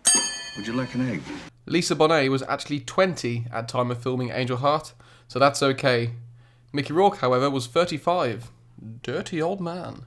No, thank you. But yeah, it goes from him at the farm to in the bar. Yeah, it's the old blues band playing. That's it, and it's actually Toots. The guy's gonna go and try and get some information from. Is the guy playing? And Toots here played by Brownie McGee, who I said like someone might know who he was, but he is a let's say blues. He's an actual artist. Yeah, he's an actual musician. He's got some really good stuff out there. I was listening to a bit of it afterwards, just to figure him out. And I think I'll probably continue. He's quite good. I'll have to get on that. I do like some blues. But that's, obviously they're going to do that. To a point, because he's singing in the scenes. You're going to get someone who's a decent singer. Yeah, there's nothing worse than getting someone pretending to sing or play an exactly. instrument. You might as well get the person in. And I think it's better to get someone as well slightly established sometimes, because again it lends itself. Yeah, I don't know if he was a big thing at the time. He might have been. He might have. Possibly. He's possibly unheard of. In terms of that. I've not heard of him before. But I think he's pretty good. But again, he's playing Toot Sweet. And Angel basically goes and starts trying to get some information from him about Johnny Favourite. Yeah, because he finishes his set and then he goes for a drink at the bar and he asks, "Can I buy you a drink?" He's no, I get mine in the house. Yeah, exactly. Because he makes a big thing, doesn't he? He's like, "No, I come here for the cocktails, the 2 for 1, whatever the name is." Two-sister cocktail. That's it. The two-sister. I don't know what it's made of, but I don't care. He's got all his dialogue is spoken like 150% speed. Yeah, exactly. And then when you listen to him sing, he's like, it's like slowed down. Yeah. He's only got the one or the other. But he tells him that he saw him play once before the war at the Dickie Wells bar. That's it. And he tells him with Johnny Favourite. That's it. And he says, "Well, yeah, I worked with Spider when I worked with Johnny as well." He's like, he wasn't my friend, but he copied one of his songs. Yes, exactly. Yeah. So it basically points out he's got no love for this guy anyway. So I don't know whether he's saying, if I cared, I'd tell you, but I just don't know, kind of thing. But then he kind of twigs. He's like, "You, I think he says, are you a writer or a detective?" Yeah. He's like, "No, I'm a journalist. I'm writing about Johnny and Spider." Yeah. It's just like I've not got much time. Not got much time. I'm going to get back on stage. Yeah, spitting and pissing and back to work. yeah, nice. And then again, two sisters cocktails. That's it. Yeah. And then he goes for a piss. Where he just follows him straight in. Yeah, of course. Yeah, he follows him straight in there, and again, there's a little bit more, a bit of conversation of him refusing to tell him, and they both sort of stop and get freaked out because there's like a bound chicken's foot on the urinal or on the wash basin or whatever, and it's obviously Toots is like freaked out, goddamn immediately, as soon as they see this, and he's like, "Well, what is it?" And he's like, "Oh, it means I got a big mouth," and he's like, "What?" And then literally as soon as this happens, the bouncer grabs him. Yeah, he just grabs Mickey Rourke and tosses his ass outside. Well, no, there's a brilliant bit. He gets him up the wall, but he shoves the chicken foot up his nose. Yeah. Now I thought they were going to do like a Chinatown scene where where they cut his nose. You remember Chinatown? I saw it years and years ago. I can't remember any of it. The same thing with Jack Nicholson, but with a knife up his nose, and they just split it like that. And I thought they were going to do the same thing with the chicken foot. Yeah, with a bendy chicken foot. Oh, that would have been fun. But yeah, they throw him out into perfectly stacked rubbish. There's like 6 boxes in the trash can, and they just throw him straight through it. Yeah. But he doesn't leave. He kind of sits. Well, he sits in the car. He sits in the car and waits for drunk old Toots to drive away. That's it, and he tails him. Yeah. And then there's a little bit of follow and some blues music, Cajun blues. And then music a sudden change in tone. Yeah, it starts going more sinister, doesn't it? Yeah, I mean it does take you a little bit by surprise. So basically, he's kind of hiding in the bushes, but he witnesses this sort of weird. Where it's a chicken sacrifice, kind of like a pagan ritual, kind of dancing, boobs out, blood everywhere. Yeah, chicken dance. But he sees Epiphany, and she decapitates the chicken and pours the blood on her. Yes, and basically. She's writhing around like she's possessed. Well, she's simulating sex on the floor. Yeah, she's dry humping some randomer who just doesn't. Who did not sign up for this. Yeah, but he doesn't seem too bothered about the chicken blood. He's all for it. And Toots is there. I think he might be playing a drum or watching. He's on the peripheries. Yeah. Everybody's involved. But he looks genuinely freaked out and just kind of runs away. As you would do. You would be like, yeah, no, that's... Wish I hadn't come down this alley. Yeah. I'm going home. And then, what is it? Then it's a cut to like a stairwell, isn't it? Yeah, he's followed Toots back to his apartment now. That's it, yeah. And then he just attacks him rather than confront him. He just straight jumps him at the straight door. up goes to grab him, but Toots has got his throat cut razor. And he cuts the back of his hand. Yep. And I think he just kind of crashes him through the door. Mm-hmm. Well, yeah, they have a little fight. Yeah, and there's a scuffle. And he manages to punch him a few times in the head, which looked quite good as a fight, I thought. Because he does a lot of jumping elbows, which is probably would go about hitting someone. There's no Van Damme drop kicks or anything. It's I'm going to try and hit you as hard as I can. Yeah, exactly. In the most vulnerable place as well. But he breaks a little. I don't know what they're called. Like I call it a praying Mary, a little religious doll. Okay, well the figure of Mary. Yeah, I guess it's a Mary doll. I don't know. But, a Mary doll. Yeah, well that smashes. It's a Mary action figure. Yeah, Don't call it a doll. Forbidden Planet, go now. Yeah, exactly. This is where he says, I ain't into no voodoo shit. I'm from Brooklyn. That's it. He wants to know. He was like, I saw you out there with your weird shit going down. What's going on, and how's Persephone? Epiphany. Persephone. Oh God, they're all in it. How's Epiphany involved in this? And he's like, oh, you idiot. She's a priestess. She's a Mambo priestess. Mambo number 5. Just like her mama. Yeah, and then so he starts filling him, and he's like, well, the chicken foot, obviously connected with that. And he was like, that was a threat because I've got a big mouth. He's like, I've already told you too much. I've already talked to you too much, and that's a threat. If I don't keep my mouth shut, then I'm for the chop, basically. And that's where he notices he's got a gold tooth, and I think it's got a pentagram in it. Yes, it's got another little star in it. Yeah, a little star. And then he just gives him his hotel number. So you call me if you think of anything. That's it. And then there's, again, some more cuts of the fan, the reoccurring fan, and... and the elevator opening. The elevator opening and stuff like that, and you see him walking down the stairs, and he drops the razor. So obviously he's been threatening Toots, basically, like, tell me, blah, blah, blah. And then when he starts saying about that, he sort of drops it. But that's right, he drops it on the stairs. He's still got it in his hand, and he drops it on the stairs as he goes down, But then it cuts straight again to him going down in the elevator. That's it. And he walks out, and he's covered in blood. He's absolutely covered in it, And it's the same person who sat on the pews. Yeah, it's kind of like a vision. So it's I think, and they're watching. Oh, and they're staring at an electric chair. Yeah, and he looks down. He's covered in blood. He's got the cut hand, but then he bends down and he finds the razor that he was just sprawling with Toots with. Yeah, he kind of picks it up, and then I think it just cuts there. Oh no, he squeezes loads of blood out of his hand first. Yeah, I didn't understand why he did that. Floor. That was a bit horrible, but because that's the whole point. Again, we're seeing that now we've actually got the lift really in the shot, because we keep getting shots of lifts and fans, and again we've got all this and all the shadows and it's the old-fashioned kind of lift where it's one big mesh door that comes down rolling and then gate. proper old school.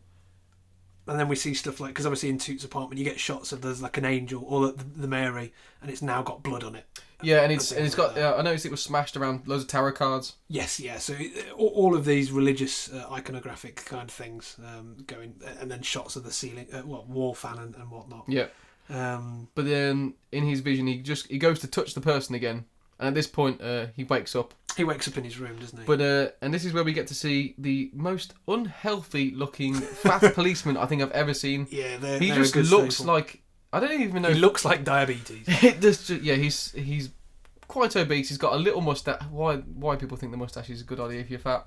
I don't know, to detract, but the thing is, it's never a big, thick moustache, is it? It's always the tiny little paedophile moustache. Yeah. Which is never good. It's the nonce tash. Not even on a nonce. He's sweaty, he's got like a little tie, you can barely...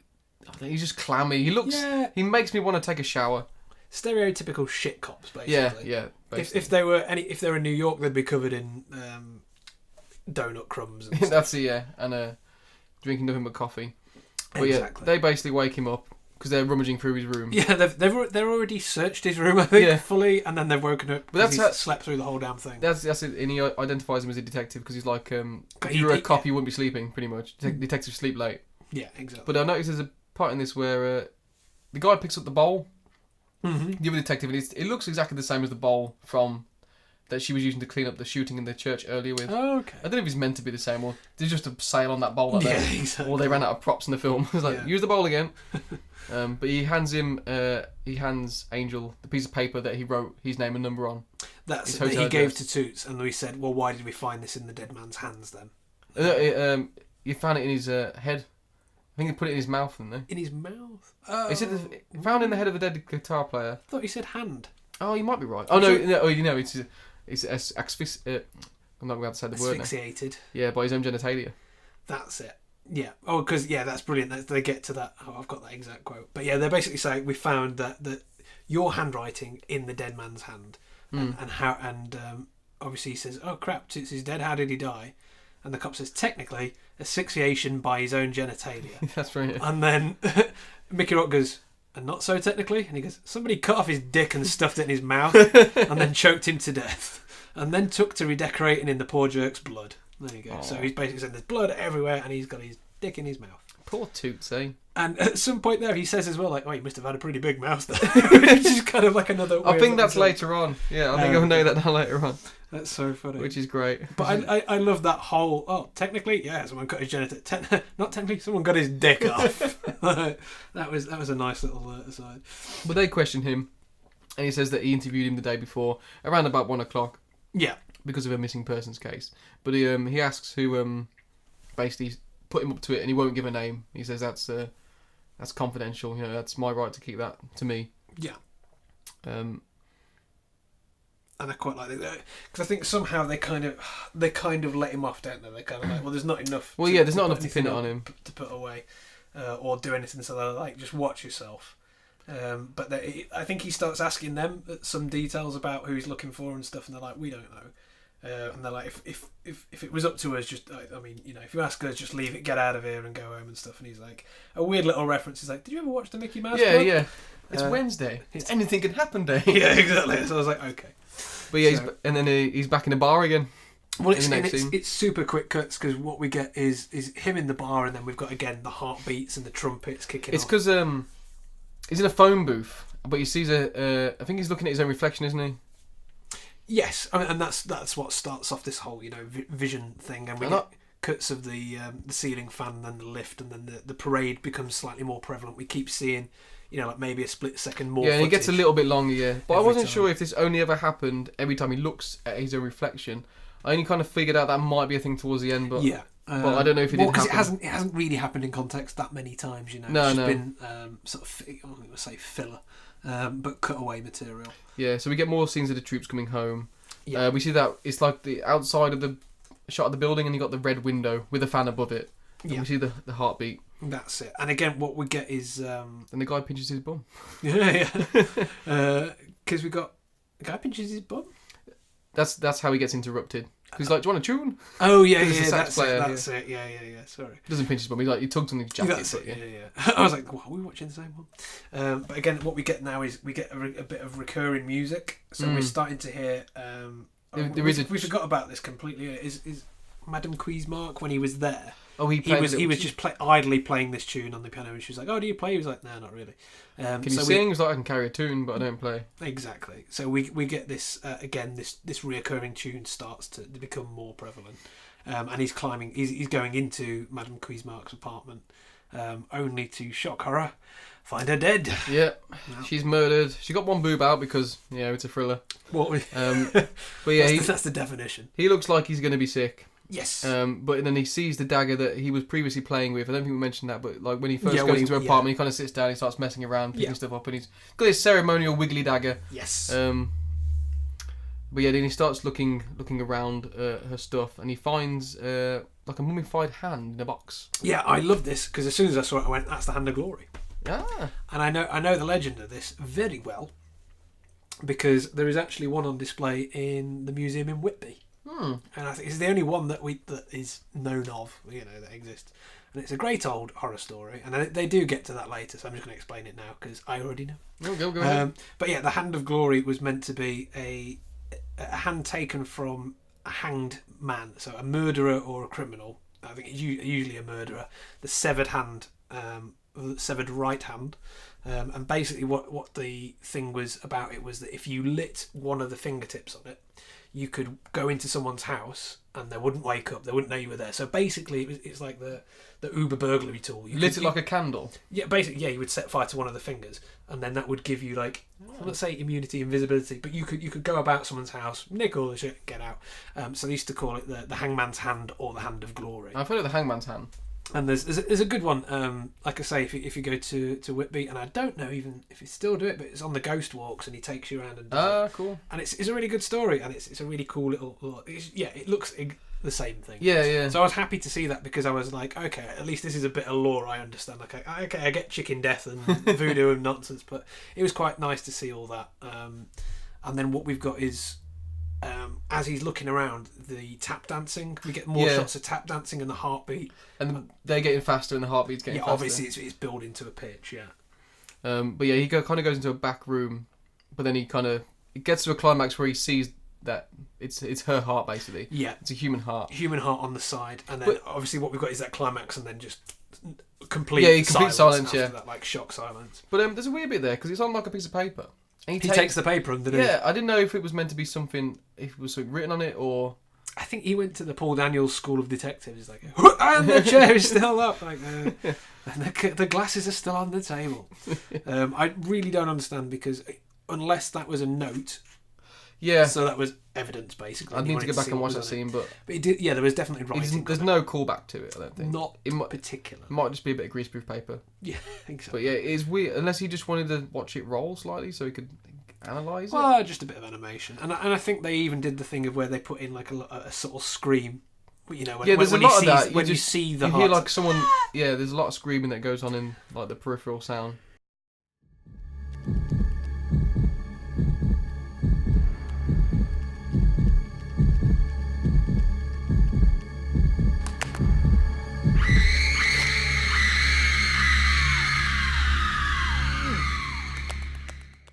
Yeah, he's found the heart, and then he kind of the next scene he's kind of sat at a bar on his own drinking. Yeah, and we got the squeaky fan in the background again. Yeah, that again's going forward, then stopping, going backwards. Yes, and then we've got the piano music comes more prevalent again. Yeah, the kind of very slow, out of tune, very slow notes, which if it was sped up could be something else. Mm-hmm.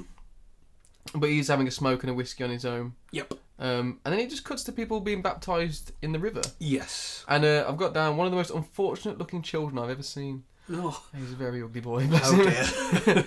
Let's not dwell on that too much. Yeah. But yeah, he kind of drives over a rickety bridge, so he's travelling to this little town. I've got that down as a cracking bridge shot. It's a cracking bridge. I love it. Yeah, I love that. It's a bit of a physicality to that bridge. You know, I love my physicality. But yeah, he notices he's been followed by a pickup truck, so he kind of quickly pulls over like he's got an agenda. Yes. But at this point, I noticed that the nose protector is sadly gone. Oh, is this? It's not in the film again. No, he's just got his normal glasses on. Normal so face. Rest in peace. Well, I think it was dark, right? So he didn't need a nose protector at night.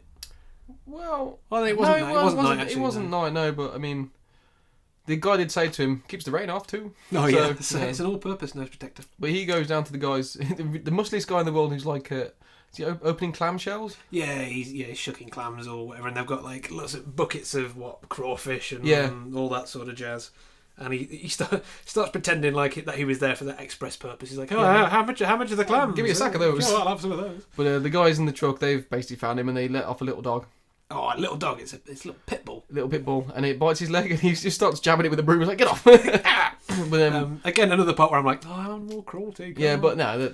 Well, the dog's into it. Yeah, you can tell. But this scene again freaked me out because of that. Because they get into it where the dog's biting him, and then the two guys from the pickup truck run in and start attacking him. Yeah, they hit him with a bar. They hit him with a bar, and he ends up going over like this barrel of crabs falls or into crawfish. it, into the water. Proper into the water. But it's a proper good shot. It's like, that would look like it really hurt. And it really didn't look like they got it looked like Mickey Rourke. Yeah, it wasn't a stunt double. That was him falling into that horrible. Yeah, and it's things like this that led to the downfall of his face, because he went face first into those crayfish. Too much fish. But again, from what you get, the two guys run in, and what I had right there is that dog was so close to his face. If you notice, like Mickey Rourke's on the floor, the guys run in, and I'm hoping someone was pulling it back or something, but the pit bull is literally like here. And Alan Parker, get the dog away. Get it away. But they're basically like, right, you killed Madame Cuismark or whatever. They're accusing him of that. They're like, you killed her. And then he says that her family or her estate want him gone. Yeah. So they know. So they're basically threatening him at this point. Yeah, you need to get gone. Yeah. Because whatever you're into, it's getting too hot. Basically, you need to skip town. Yeah. And then it cuts from there to he's at Epiphany's place. Yeah, he's kind of just waiting on the bench in a vest. Yeah. With his leg out, looking he's got a bit John McClane now. Yeah, that's it. Yeah. And he basically he waits for Epiphany to come around the corner or I think she gets off a bus. That's it. Yeah. And he confronts her straight away, doesn't he? He's like, I saw the chicken ritual. Yeah, I saw you in the woods with Toots. He's just like, it's a free country. Yeah. And he goes, not for chickens. I can toot wherever I like. Yeah, not for chickens. That was a great line. As much as he hates his chickens. Yeah. But yeah, he accuses her of setting him up. Yeah. Said that she sent the chicken foot to her Toots. And she's like, yeah, he had a big mouth. Yeah. And then that's where he says, I would assume so, considering what the cops found in it. Yeah, exactly. Great lines. But she says that they don't go around murdering people, so that's not in their wheelhouse. Yeah. But that's when she confesses that Johnny Favourite was her father, and Johnny never came back from the war. Yeah. So she was like, even if you say that, whoever this guy is running around that's been checked out, he's not my dad. Like, that was the last time I saw him. Then instantly more schmoozing. He's like, "You got beautiful eyes." You got beautiful blue eyes. So he gives her his number and says, "Call me if you find anything." Or well, even if you don't. Yeah, because he's like, "What about your husband?" She's like, "I'm not married." He's like, "Oh, you got beautiful eyes." Yeah, straight away. Ooh, turns it on. Yeah. And then a little bit of banter, and then it's back to Angel's hotel. Yeah, where he's limping quite badly. Yes. And there's a message for him at the front desk. Reception. Yeah. And then he goes up the stairs, but then it cuts to a choir in a church, and this is where he's been beckoned to.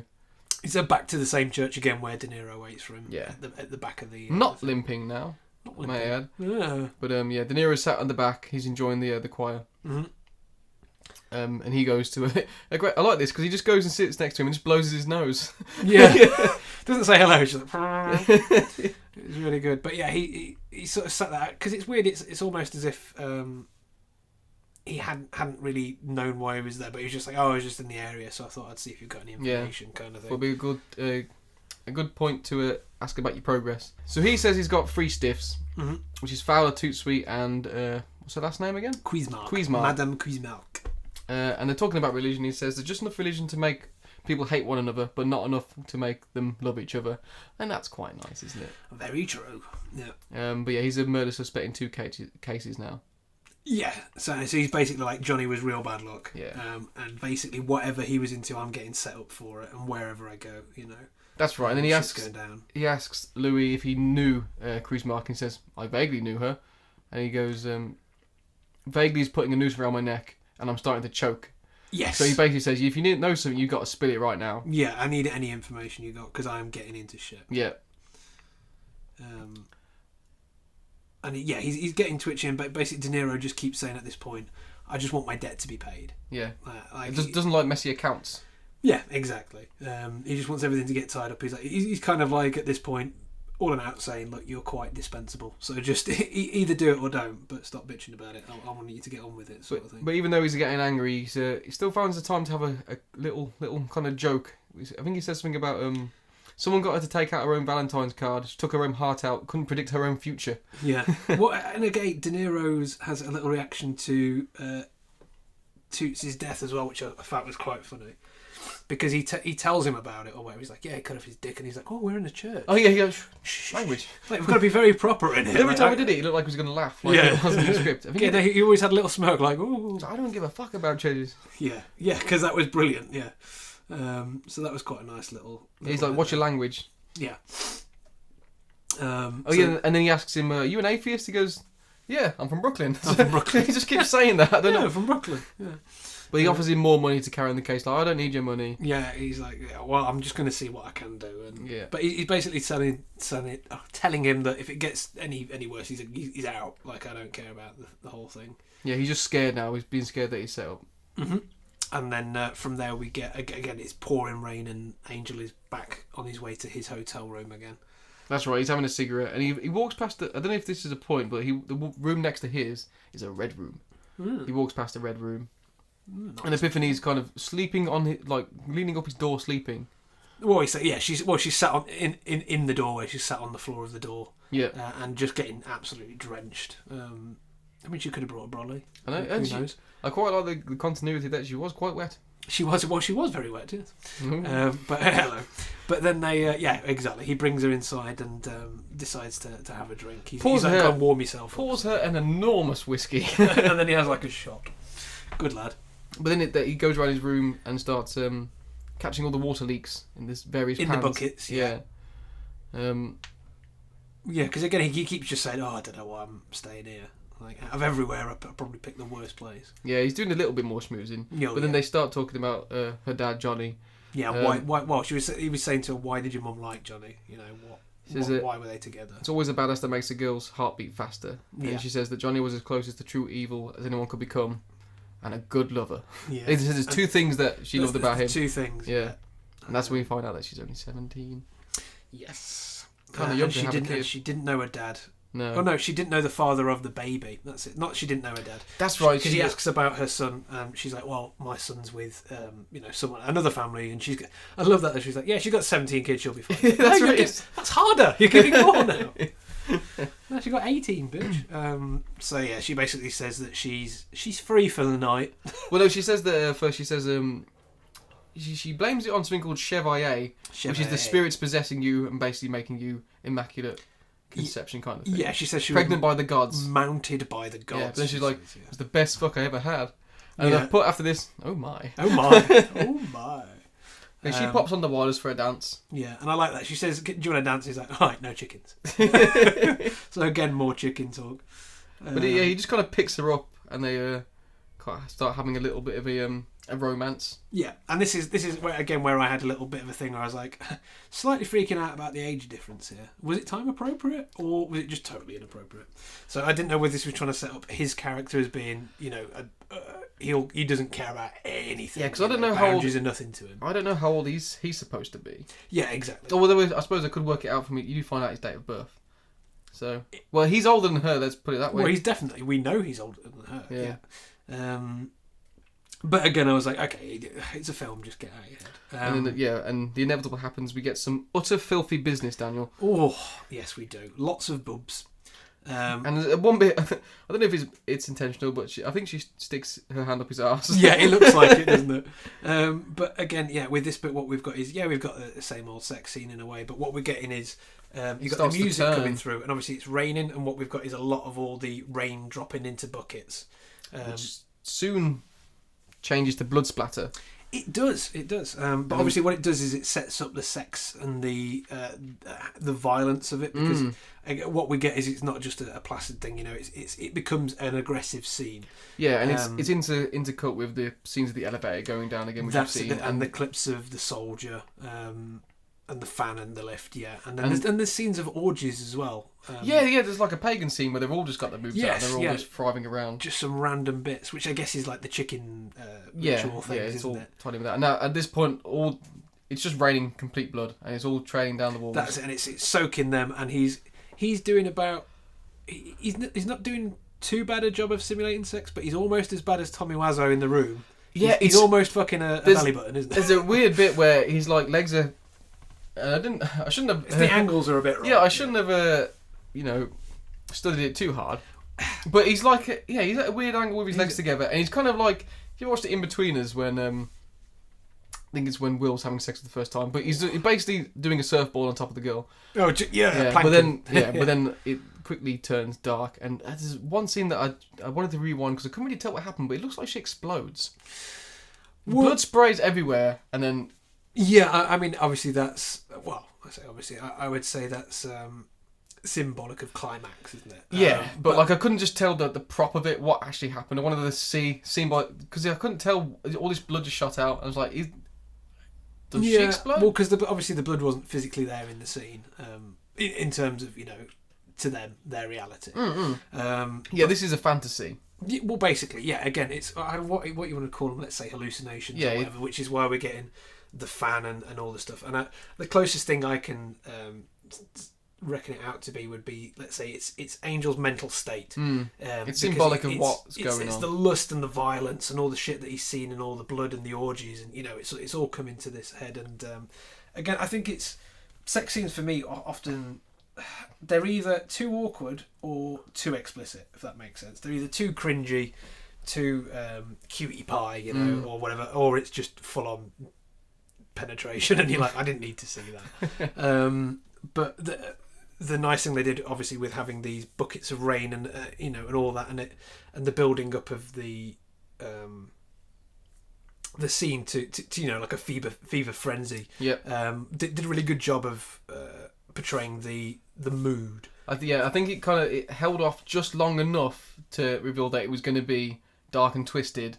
That it was like, ooh, it's going to be a little bit. Oh no, it's not. It's not going to be cringy now. Yes. It kind of started off like, sex. Oh no. Yeah, exactly. Yeah. Didn't expect that. It was a little bit more weird, wasn't it? But from there, obviously we get the, let's say, climax of that scene. Yeah. And then it's cut to the morning again. Well, no, because he kind of snaps out of it, but realises that he's actually strangling her. Oh, that's it. Yeah, he's kind of strangling. She's actually screaming. Yeah. And I think he goes and punches the mirror. He goes and punches the mirror, yeah. And then again, we get some more flashes of everything again: the fan, the lift, everything. And then yes, it's after he's done that, after he's had his little freak out. Then it's the morning time. And it's our friend the fat policeman again. It's the fat controller. I say he's not my friend in this scene anymore. No, he's because he becomes some atrocious language. And he becomes very racist. Just become very racist. He says. Well, I say become. He probably was racist before this scene. I would say we didn't establish overnight. Yeah, but basically they go about it in the way he's like, look, I don't know what you're doing messing around with her for, but you need to watch out because he's like Toots Toot Sweet, we don't really care about him because he's black. He's no big news, and he's a voodoo man. No one cares about him. But now that Madame Cuismark is dead, and he says that she comes from white money. Yeah, and now it's a big deal. Yeah, so now they want details about who he is and what he's looking for. Like they really they're actually getting into it now. And obviously they make some more comments about Epiphany and saying, get her to. They basically do the worst kind of we're going to threaten you thing, and they like break like a plant pot. Yeah, or something. Yeah, and it's like, sorry if I made a mess. Yeah, and then they say, get her to clean that up, and it's like, you bastards, bad bastards. Like when you said he had a dick in his mouth, I was quite happy with you, but now you racist cops. But again, it sums up the time period, and again that segregation, black and white, and again obviously what we're because he says we don't do that around here, and again he goes, I'm from Detroit, I don't I'm not from around here. So again it builds his character Brooklyn, sorry, it builds his character in a slightly better light. He doesn't affect him. It's not on his radar. Yeah, he's like, I don't care what culture. They're basically trying to find out about his investigation. So he's like, they want to know what he's up to. It's a missing person, it's not a murder case. He's not interested in any of that. Mm-hmm. And he's outside shirtless in a towel. He's in his towel. He's in his towel on the balcony. But yes, he goes back inside and Epiphany's in the bath. But no, she's in the bath and there's no water in it. There was no water in it? There's no water in it, but there was splashy sounds. But maybe it's just water conservation. I think they put it in post. Yeah. She's an ecologist, but she's sat in the bath and she's singing the tune that you keep hearing, which is the piano tune or the creepy tune. And I think she says it's Johnny's favourite song. It's, or her favourite. Yeah, no, Johnny's favourite song. And then you get a shot of Harry. Is it Harry? It doesn't sound right, Harry Angel, does it? Harry Angel. Yeah, we get a shot of Angel staring in the broken mirror this time. Yeah. And it's a longer, more thoughtful shot. Take, yeah. But from that, then we get again a shot of the red pickup that we saw earlier. Yeah, he's just walking down the street at this point with some great jazz music. And I love this little scene because he sees. It's the two guys who set the dog on him. But there's only one. There's one in the pickup and the dog's in the back. I think there's two in the pickup because one runs away. Because this is where we get the most fantastic nut. Oh my god, it was perfect. He goes beautiful. He's going to his car and he's like, oh no, I've spotted something, and then you don't see it until he walks over and it's the red pickup truck, and he just lays the nut straight on the guy. Well, yeah, because he walks dead up to him as if he's going to say something, but just follows through with the nut and just slams his head in the door. Yeah, and the other guy gets out and legs it. That's it. I would have loved if he would have walked over to the dog and nutted. Have that. But that was a gorgeous little headbutt, that one. Yeah, I love a headbutt in a film. Sometimes it's just hilarious, and I don't really understand why. To me, I just thought, if he'd have been like an inch high, he would have hit that door. Yeah, exactly. He'd have knocked himself out on the street. Yeah. Again, see how well he mistreated his face, and this is what you get. It's if you not pick up trucks, you win an Oscar for the rest. How many takes didn't make it in? That's exactly. But anyway, so one of them runs off and he pursues the one that's run, and sort of weirdly in the middle of this town centre into a stable. It's a stables on a high street, but I suppose that's kind of where they would be if that's what they're using for, for carting around. For the carting of the ice. But the guy's hiding in the hay bales and he's loading a gun. Yeah, and it's a great little scene because it's one of the ones that you always see. Say always see, but the kind of things you see in the detective mafia ones. There's always horses or some shit. There's always a stable, and they're having a little bit of a shootout in the stable. Yeah, so he's taking pops at Angel. Yeah, and I think at one point here he shoots a horse. He must shoot a horse because a horse falls on him. Well, either way it falls over on him, and then. I thought this scene was going to be a lot longer than it was because then you got the pit bull starts running in. Well, because the guy backs in with the truck, and I thought, he's just going to take him away. But he sets the pit bull on him. Yeah, then he just gets kicked by a horse. One of them gets kicked by a horse. It's the dog. Oh, the dog gets kicked. The dog gets kicked by a horse, and then he legs it into the back room, which is just full of chickens. Which is brilliant. What bad luck! Closet of chickens. Yeah, that was brilliant. Yeah, because he looked genuinely bothered. He was like, "Oh god." Yeah. But obviously, it's kind of one of those. Oh, I've got two choices to make. It's either chicken closet or men with guns. So he legs it through the chickens, and then it's another. It's cut to again. Cut. And is it? I couldn't actually tell. Was it a chicken or was it a rabbit? No, I think it's a chicken, but like some sort of public chicken skinning contest. It was, because this is what you get in America, or at least those kind of areas. Like what I'm saying is farming or whatever. You know, it could be the tree chopping downing contest. The farm skills contest. It's a profession. Yeah. Well, whatever it is, because there's lots of it. They've got the horse races going on there, and they're skinning the chicken. The speed skinning, I guess, is what you're doing. I mean, over here will be an episode of You Bet, hosted by Matthew Kelly. Yeah. No, what we've got. I just wanted to mention that. Sorry. Supermarket sweep is what we've got. Wow. Well, we had. This would be in a different film. Yeah. Someone's skinning Dale Winton. Louis Cypher was played by Dale Winton. Is that an egg? Mate. Don't know whether that was my impression of him. Oh dear. But anyway, so we've got horse races. And it's at one of these horse races that Angel approaches just some random dude. No, it's yeah, we find out who he is, but he's a random dude at this point. Yeah, I don't know how. It's the guy. It's the guys that he's been chased. I know by. who he is. They're his henchmen. So he finds out that they work for him. So he goes up and starts talking to him. He's like, "Your boys have been chasing me around for the best part of 2 days," sort of thing. And I want some names. Who the fuck are you? But he turns out to be Margaret's father. Yes. Which is Kruzmark. Madame Kruzmark. Ethan Kruzmark, her dad. And I did have some stuff he was in, but his name's Stockler Fontio. He's in some that stuff, is a good name. Yeah, I can't remember. Stockler Fontio. That sounds like some sort of Belgian chocolate. Well, a box of Stockler Fontio for the lady. I completely forgot to say, because she's not in it again now. Charlotte Rampling, Madame Kruzmark, was in Zardoz. Oh, yeah. We need to do Zardoz. I guess. And also more recently Broadchurch. But Zardoz, for me, I looked that over and I was like, oh, that film exists. Just to mention Sean Connery's pants. It was a full-on mankini. It was. What the hell was that? And a moustache. Fantastic film. No sense of irony. Oh, God. What was that film? Fantastic. That's what that was. But yeah, so anyway, it's Madame Kruzmark's father that we're greeted with here. But do we know how he got here? Did he follow the guys in the truck? Because I don't know. I think he actually. Oh yeah. I feel like the car was in shot, but somehow he's managed to find out. Yeah, I missed the connection between how he ended up with this horse race. Yeah, because basically he legs it away from them, so he must have got some information in that period of time, in that scene previous. Yeah, maybe. Maybe one of the chickens told him. Possibly, yeah. Or maybe it was beforehand and I just didn't commit it to memory. Can't really remember. But yeah, they have a bit of a conversation. Yeah. And he kind of admits that, it was him that took Johnny. Yeah, he says he was the one that checked him out under the assumed name. Yeah, Edward Kelly. That's it. And then, he takes him into, the shack and he's making gumbo. Yeah. In a massive cauldron, which looks ridiculous. It does, and very watery. Very watery. Does not I don't want to eat that. I mean, it might reduce. At all. No. But, he basically says, I bailed him out, but I lost him straight away.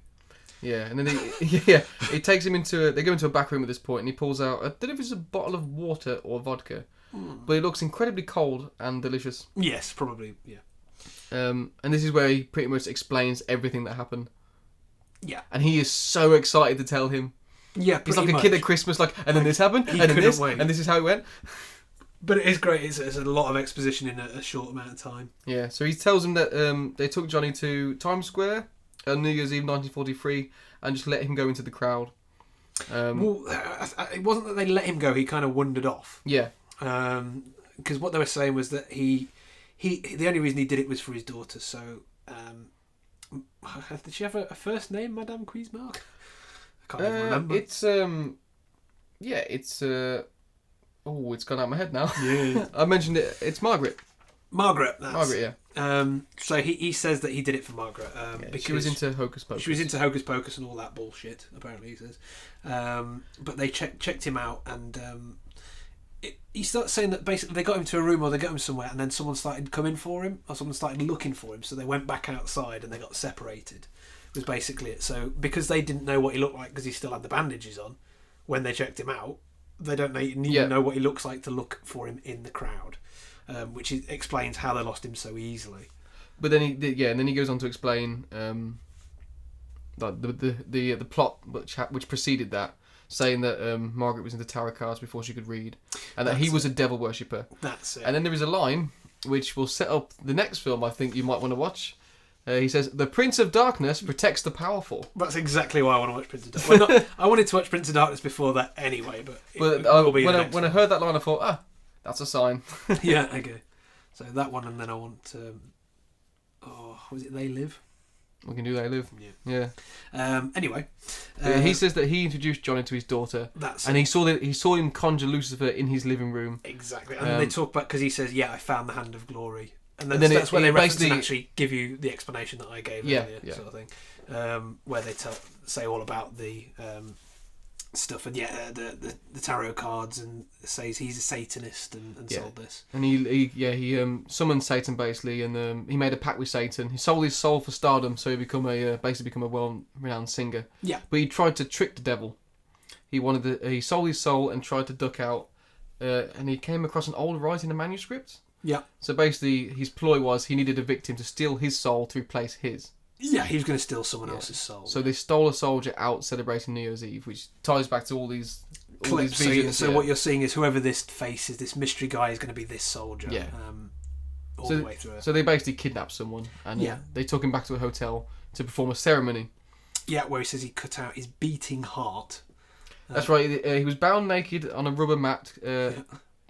With complicated incantations and a pentagram on the chest. Latin and Greek texts were spoke, and she handed Johnny a virgin dagger and sliced him open and ate his beating heart. Yes. And that's why. It's at this point, so they say after that he was confused.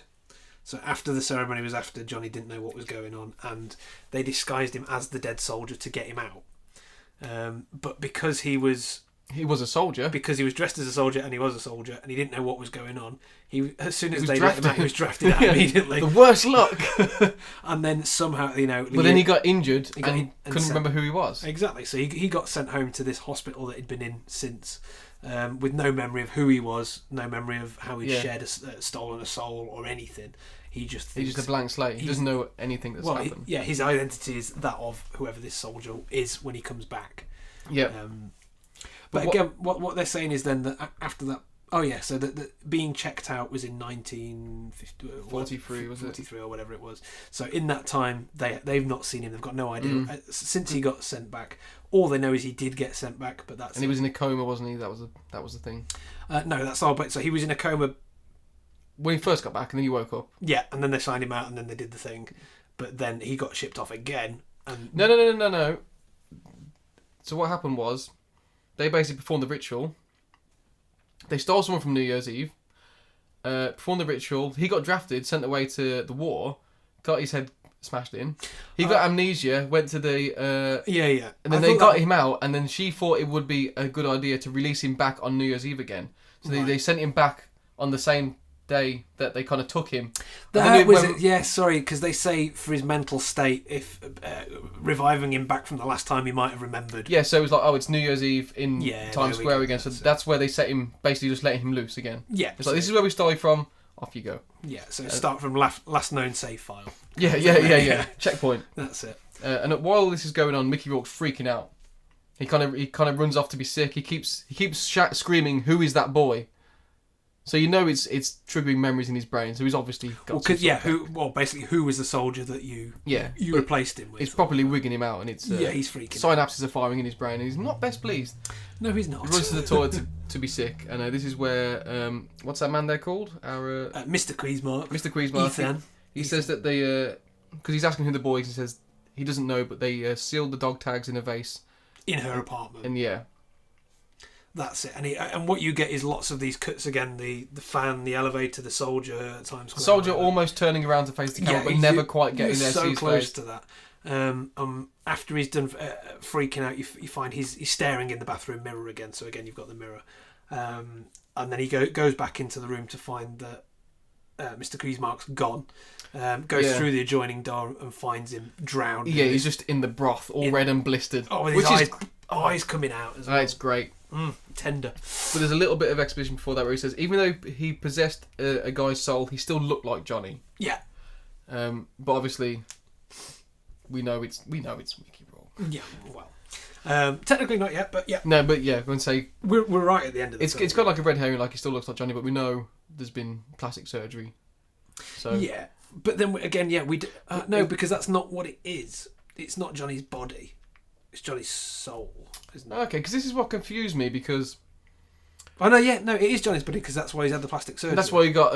Yeah. That's why he got recalled, because you wouldn't get recalled in a different body, but... It doesn't make sense how him eating someone else's heart gave him the soul, or the soul, blah, blah, blah, blah.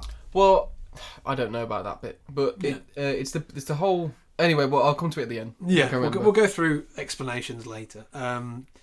But yeah, basically, so the whole thing is, he sold his soul for stardom, and they're saying that to find out who the soldier that he took his identity from, his dog tags are back at Cuisinart's apartment, and so he's going to go back there again. And he stole a soul to try and trick the devil, basically, to try and just inhabit another body, and then let that other body just fizzle into whatever it would become, back into the ether. Yeah. But the devil ain't stupid. No. And so he runs out of there and flips a table. Yeah, he does. And stumbles off really clumsily through the mud. Yeah, and then obviously goes to Madame Cuisinart's to look for the dog tags. Yeah, and there's definitely symbolism with the water here, because it's really raining now. As things get worse, the rain kind of pours. Yeah, so it's really, really hammering. And again, down. I don't know if the heartbeats are still going. I think they stopped after he finds the heartbeats. Yeah, possibly. But there's still lots of grinding and fan noises and whatever, and bits of jazz. I think you possibly get voices that kind of pop up in the background. Mm-hmm. Yeah. But yeah, he kind of breaks into her apartment and starts knocking everything over. I think he drops his gun at this point. Yeah, there's quite a lot of stuff that goes down. Cause I'm sure the cops turn up there again at some point, or maybe that's a scene later. That's later on. Oh they're there. Yeah. Yeah. So he finds he's rummaging around trying to find his face, but he finds something that he picked up earlier. Which is a vase that he's been staring at. It doesn't look like a vase though. It kind of looks like a water bottle, I suppose.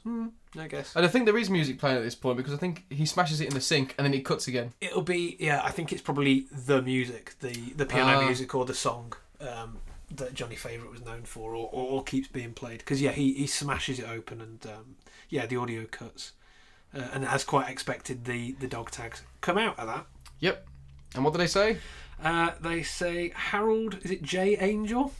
Is it R? R. Whatever. Harold R. Harold Angel. Middle initial Angel. And then we get some. I thought this was really good acting. Just you get some brilliant screamy. Yeah. Kind of just scorn porn. Scorn porn. Not like porn. Poured. Just poured over. Just utter despair. He poured the scorn. Yeah. Yeah. Like he's figured it out. Oh yeah. Again, this is why I say I like the films that kind of give you the clues along the way. I mean, you kind of figured it out quite a bit. Yeah, I mean, a little bit before this. It's very grand reveal. It's very on the nose all the way through, but even still, it's so straight-facedly played. It never got. No, I mean, let's say I never wanted to turn it off from thinking, I know where this is going. But again, it's actually only the scene prior that really nails it down, because as soon as he said we took a soldier from, and he goes, who was the soldier? You're like, well, it's him. It's obviously him. But again, what we're not getting is a shit ton of we've known for an hour now.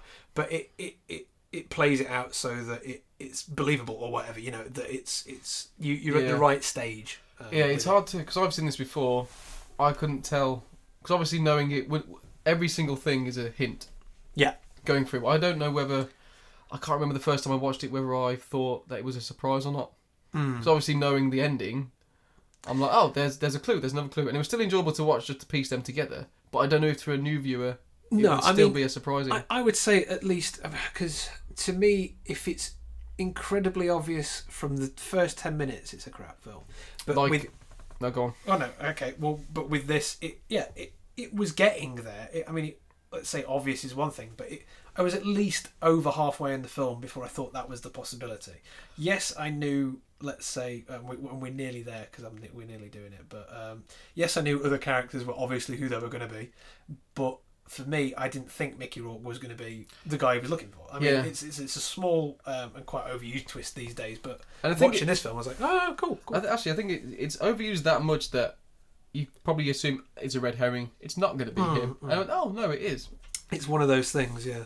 But yeah, we're close to wrapping up, so... Yeah, go for it. So he finds the dog tag. So then he has a breakdown, and then our friend Louis Syfy sat there in the chair, but this time his hair's down, Yeah, he's chilled. He's in full campness, and we hear a lightning bolt. Yeah. This bit was a little bit too much for me when it starts going like that, because they do a thing with his eyes as well. Yeah, that comes a little bit later on. And I was like, okay, to lend credence to it, but it's the only effects throughout the whole thing, and I'm like, damn it, it wasn't good. It wasn't good. No, it wasn't, and it was very John Carpenter-y. Yes, yeah, it was. But he kind of figures out his name, Louis Cypher Lucifer. He goes, Lucifer, even the name is a dime store joke. Yeah. Think posing the devil's going to scare me? So yeah, he's kind of in denial at this point. Yeah, he's fighting it as hard as he can, really. Yeah, he's putting the blame on him, saying that he's setting him up for these murders. Yeah, but and then he basically starts saying to him, "Well, who's setting me up?" And he's like, "No, you don't. You really don't understand it, do you? You're the guy who's been killing as you've been going along. You killed Toots." And again, we've completely missed the death of Epiphany somehow. No, that's later. That's next. That's the last scene. Oh crap! Spoilers. Damn. Oh well, yeah, it's the next scene. But he basically starts saying that you're the guy that did it, and it starts. But he's trying to convince him that he's the devil, and he says, "If I had a cloak and hooves and a pointed tail, would you believe? I really wanted him to turn into that. Yeah, that would have been cool. Be like the Beast from Legend or something. Yeah, but that's it. The crux of it comes down that he's like, well, so you're the guy I've been looking for, and you're the guy that owes me the soul, so I'm coming for it, basically. And this is this point where it really does tie up, because it ties in all these hallucinations. Because when they're explaining about the ritual with the heart cutting, you keep seeing the ceiling fan on the thing. So you get in all this, right, okay, we're seeing the guy, the soldier, because it's him, the fan because he was there, the heartbeat because he'd cut out the heart, kind of thing. Like all these things are there, which was nice. So all that come into fruition. And again, the smashing of the mirror, because the memories keep coming back. And then he basically realises at this point that he's had sex with his own daughter, because he's like, okay, no, he's kind of starting to accept that he is Johnny Favourite, and he's like, oh my god, right, okay, so when I had sex with her earlier, that was my daughter, and like De Niro's loving it, because he's just smug the whole time. Well, he's the devil. He's like, I've made you suffer because you're my bitch. Yeah, because he starts calling him Johnny. And he was like... starts referring to him as Johnny instead of Harry. Yeah, and he's like, Johnny killed all these people, guided by me, naturally. So, yeah, he's been manipulating him the whole time. Yeah, basically. I mean, at the end of it, what he's done is he's set him off on a list to find anyone that would be close to or know Johnny and take them all out for him. He said he was doomed the moment he split that boy in half, and that he was living on borrowed time. Yeah, in another man's memories. That's it. Because, but basically what they were saying is that somehow, because of that trauma, because of the injury from the war or whatever, he'd restarted and thought he actually was the person he'd taken the identity from. Yeah, he needs him. I don't know if he needs him to regain his memories so he can properly take his soul. Yeah, he says flesh is weak, only the soul is immortal. Yes. But this is where we get the John Carpenter yellow eyes and the pointed finger. And he goes, and yours belongs to me. That was good. But then we've got... So after that, I don't know, there's not really an exit, but he's back in the rain. Yeah, but no, he picks up a record and plays it, doesn't he? And it's the song. It's the song, yeah. It's the song, yeah. And then it's this jump cuts of him actually killing the people. So you see him putting the guy in the jambalaya. Not just yet. He gets home. It's not until he gets home in the rain. And he goes in to see Epiphany dead on the bed. No, I think there is a cut of that, because I've got it written down before that. It says cuts to him killing people, keeps screaming, "I know who I am" in the mirror, because he's looking in the mirror at that point. And I think that's where he says... Oh yeah, shit, because that's the right last bit. Yeah, no, he does. That's what I was saying in that bit. Yeah, he starts realising he's the one that killed Toots. Yeah. Etc. Because again, and I thought this at the time. He had too much blood on him, and the razor was covered in blood as well. So it shows you the shot of him dropping that on the stairs, but cutting back to him actually cutting him, or whatever. And then because he's screaming in the mirror that he knows who he is, and he says, however cleverly you sneak up on the mirror, the reflection always stares back straight back at you in the eye. Yeah, which is quite a nice little touch. Mm-hmm. Oh, some nice lines in it. Yeah. But yeah, he basically You get to see this, all of these scenes of Toots and the guy being drowned in the gumbo and etc. That's the gumbo. Yeah. So there's quite a few scenes where you see him, again with the all these. It's the reveal. Images. It's the reveal we knew. But Lou, and then all of a sudden Louis gone. Yes, he's in the room on his own. I think he starts stumbling around looking for his gun at that point.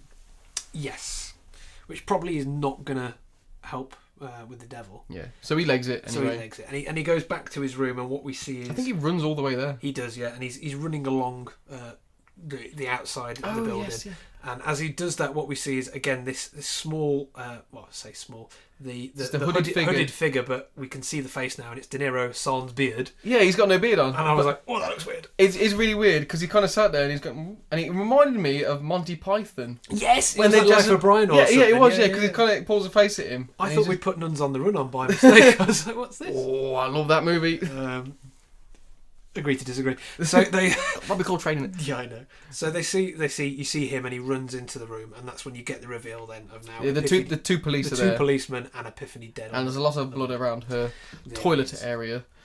Oh yeah, because again, some horribly brutal line. You know something's happened, but then the fat policeman we hate just says it. Yeah, and I love that line though, because what you get is he comes home and he's on the bed.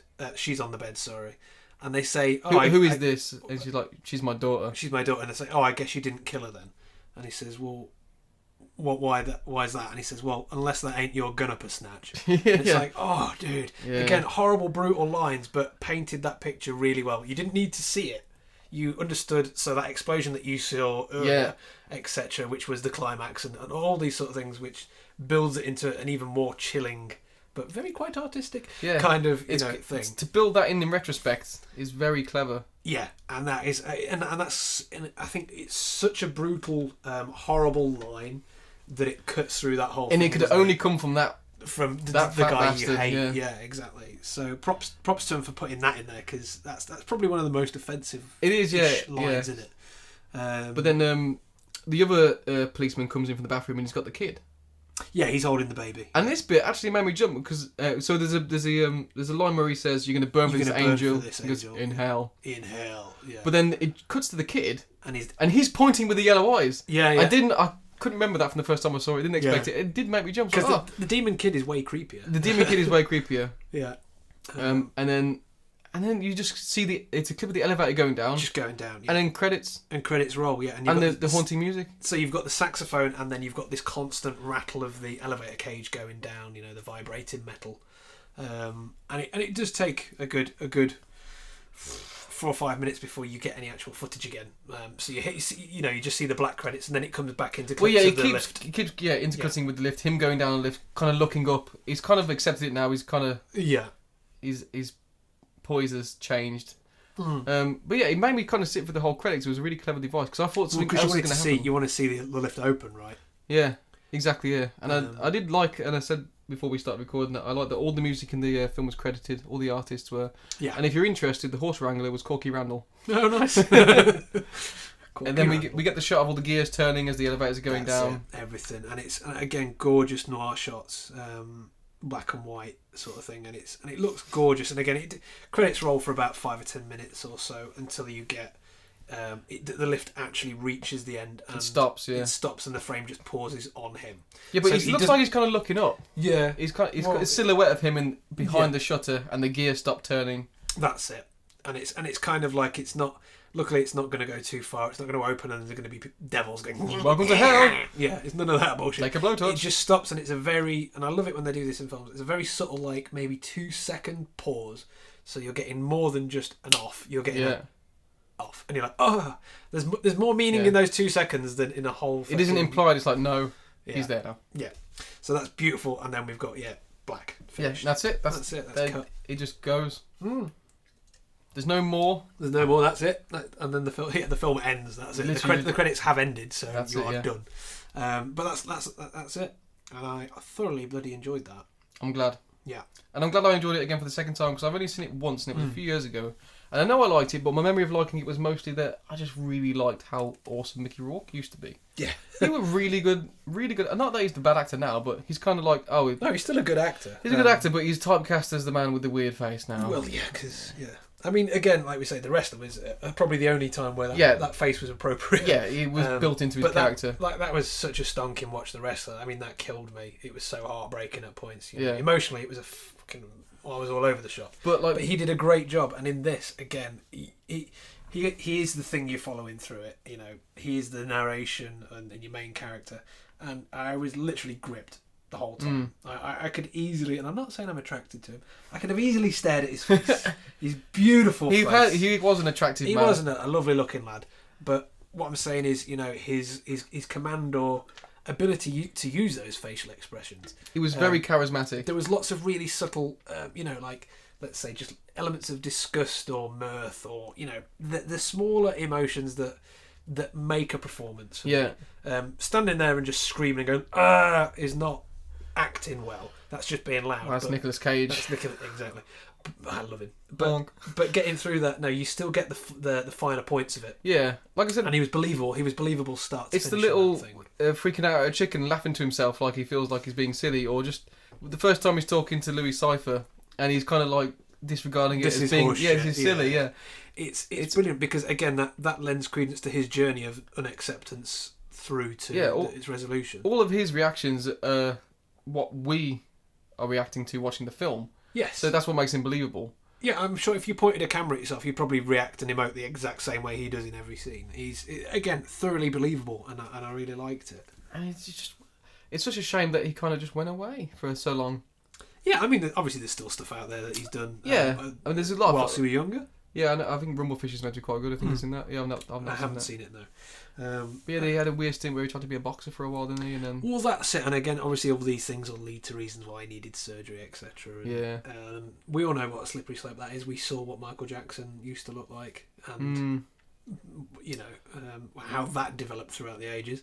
So unfortunately, yeah, it's something that happens. One of my pet peeves, because it's a pressure put on by the media anyway. Like the whole point is, I don't care that again his face is not perfectly attractive now because I like Mickey Rourke, but that's the whole thing, isn't it? Is that, you know, unless you look a certain way or you feel the pressure or the pressure is from within, then these people go and do that to themselves, and it makes so much more sense to grow old gracefully for me if you're an actor, because now you can do the old person part, you know, properly or whatever. Because again, that's one of my biggest faux pas, is the making a 20-year-old actress look like she's 40 so that later in it you can put her back to 20. It looks crap, it looks dog shit. Stop doing it, people. I don't know why they got Guy Pearce to play Wayland in the new Alien movies. No, I don't. It's just get an old guy. And I just watched recently, for God knows what reason, was it Jupiter Ascending with Mila Kunis. Oh dear. I haven't seen it. I reserve judgment. No, it was on Netflix and I was bored. And it's got Sheen Bean in it. Does he die? Actually, no. I was fucking astounded. Christ. Technically, he doesn't appear on it in IMDb. He doesn't count it because he didn't die. No, he didn't. And Channing Tatum. So right from the get-go, I shouldn't have watched that film. But there's three different actors that all do the same thing, and it's that whole, you know, you're meant to be able to live forever. So what you've got is, oh God, one of them's actually quite a good actor. I can't remember what his name is offhand. A 20-year-old guy with, you know, PVA glue stretched so it looks like old skin. Yeah. So that later they can do the whole, he's gone into the Lazarus pit, comes out and has a youthful. It looks horseshit, fake liver spots and all that. It looks dog shit. Please stop doing it in films. Yeah, it's always the most extreme old person you can be. Yeah, but it just looks crap.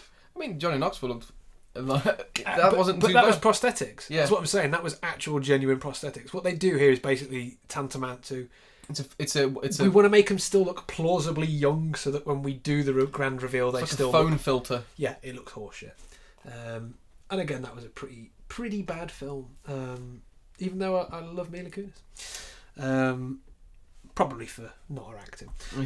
Anyway, but she wasn't in this film.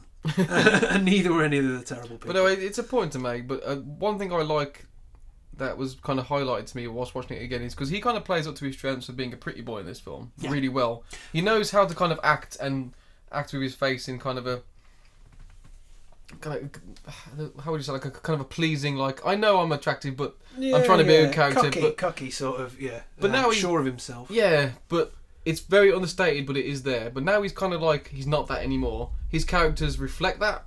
He's just built into his acting now, but it's not part of his persona. Yes, I know. I know what you mean. It's just in that, he's adapted to but what again, he is now. Yeah, it's the direction that he's required to take as well. Because obviously with this part, he's got to be charming enough to get the information from the people he needs. And again, you'll see it as again like to say like Bruce Willis in his younger things, they've made him more of a let's say charming. Then more of a lady killer. They aim him at he's a man's man. He can do this, but women love him as well. So it's the charisma, I guess, is what we're trying to say. But yeah, Mickey Rourke was chocked full of the stuff, especially in this one. And again, for me, he was amazing. De Niro was good in it. Yeah, I really small part, realistically. It was a small part, and I think at the very start, it's just credited as a special appearance by Robert De Niro. It is, yeah, because it is again such a for an act. I think at the time, even then, he was quite big. Would you like an egg? Yeah, to take that bit part as well made it fantastic. I'm sure maybe Lisa Bonet was great in it. Obviously, she was a younger actress, so I don't know if she was anything else around the time.